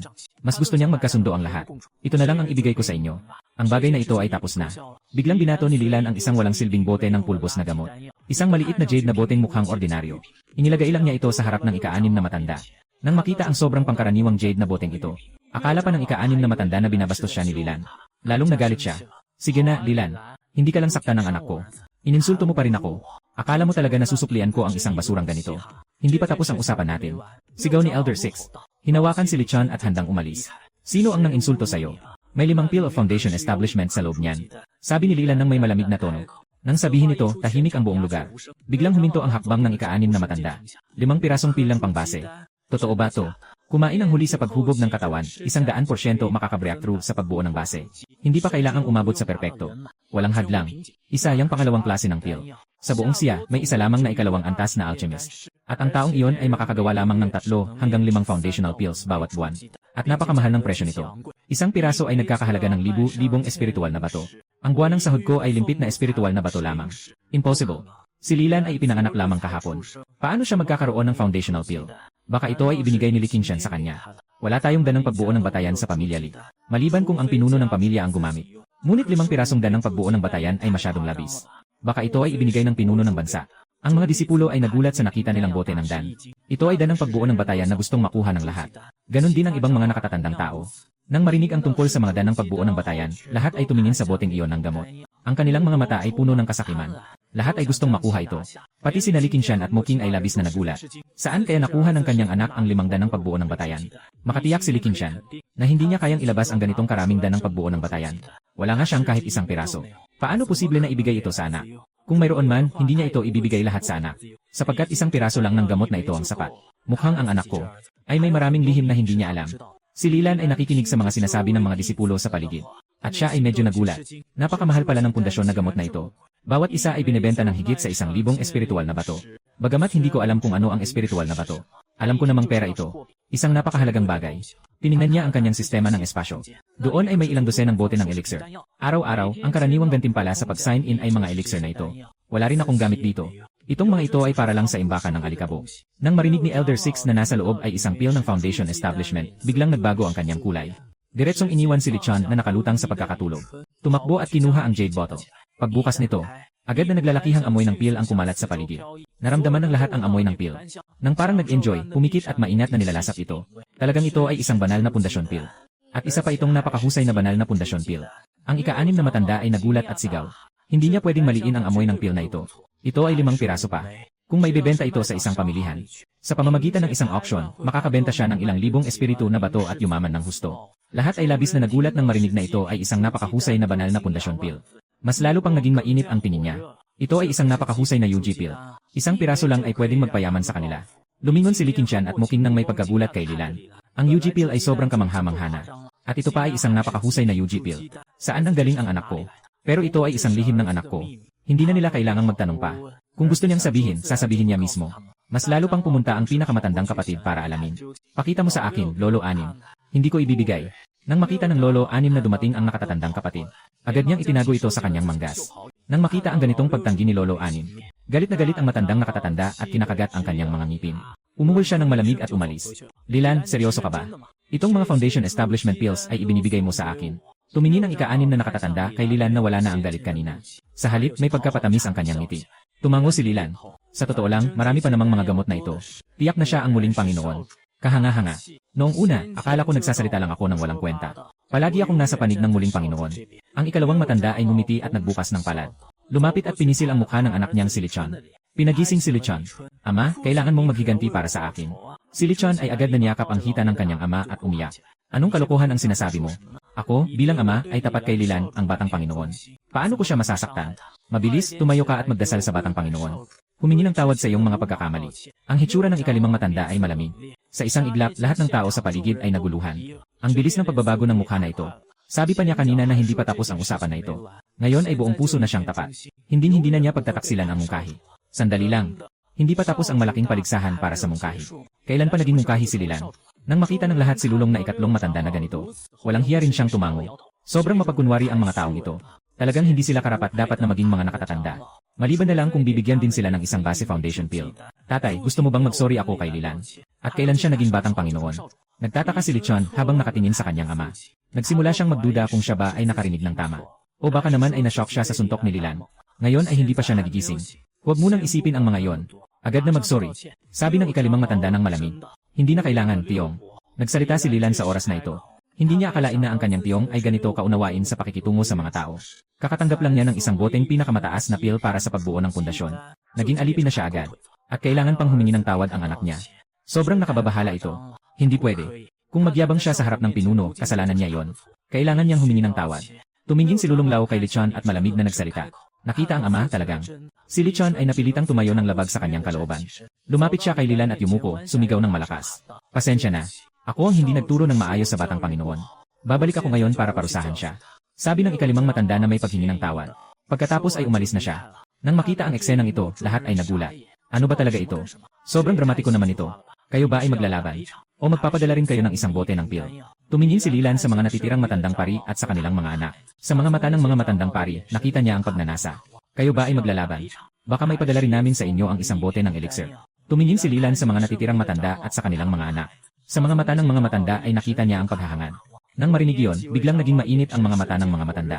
Kung talagang makakakuha tayo ng Foundation Establishment Pill, wala nang masasabihin pa. Kahit pa maging young master si Lilan, pwede ba akong humingi ng Foundation Establishment Pill? Yung si Limi na dati ay gustong hulihin si Lilan. Lumabas at mumiti ng malapad. Nang makita yon, umiti si Lilan at nagtapon ng 2 bote ng gamot. Isa pa ay ang pinakamahusay na gamot pampapalakas ng katawan, ibinigay ko na rin sa'yo. Bakit ko ibinibigay ang gamot pampapalakas? Simple lang, kasi maganda ang tingin niya sa batang babae na ito. Salamat, Lilan na nakababatang Panginoon. Nakuha ni Limay ang 2 bote ng gamot at masaya siyang nagpasalamat. At tumakbo pabalik sa mga bisig ng ama. Ama, nakuha ko na. Masayang tumango ang ikalawang matanda. At tumingin kay Lilan na may pagkapahiya. Pasensya na, Lilan, batang Panginoon. Pasensya na sa mga naunang pagkakasala, sana'y maunawaan mo. Nakita na nagbigay daan ang ikalawang matanda. At ang iba pang mga matanda ay pumili ng mga daan para sa pundasyon. At hindi nagsisi si Lilan. Bawat isa ay binigyan ng isang boteng pil ng pagsisimula. Nakikita ng ibang mga disipulo ang kanilang mga mata na puno ng pagnanasa. Nais nilang agad na yumuko sa harap ni Lilan upang ipakita ang kanilang katapatan. Gusto kong makipaglaban sa iyo. Lumabas si Li Feng na may matatag na tingin. Li Feng, anong ginagawa mo? Bumalik ka. Lumapit ang dakilang matanda at sumigaw. Baliw na ba ang batang ito? May makukuha ka ng pil ng pagbuo ng pundasyon, bakit ka palalaban? Tumingin si Lilan sa determinadong si Li Feng at bahagyang ngumiti. Nakakatuwa ang batang ito. Alam kong malakas ka, pero gusto ko pa rin makipagsubukan sa iyo. Seryosong nagsalita si Li Feng. Kung dati ay pinilit siya ng dakong elder na sumali, ngayon ay tunay na gusto niyang hamunin si Lilan. Matapos niyang makita si Lilan na talunin si Lichon, malalaman niya na napakabisa ni Lilan. Hindi niya kayang talunin, pero gusto pa rin niyang subukan.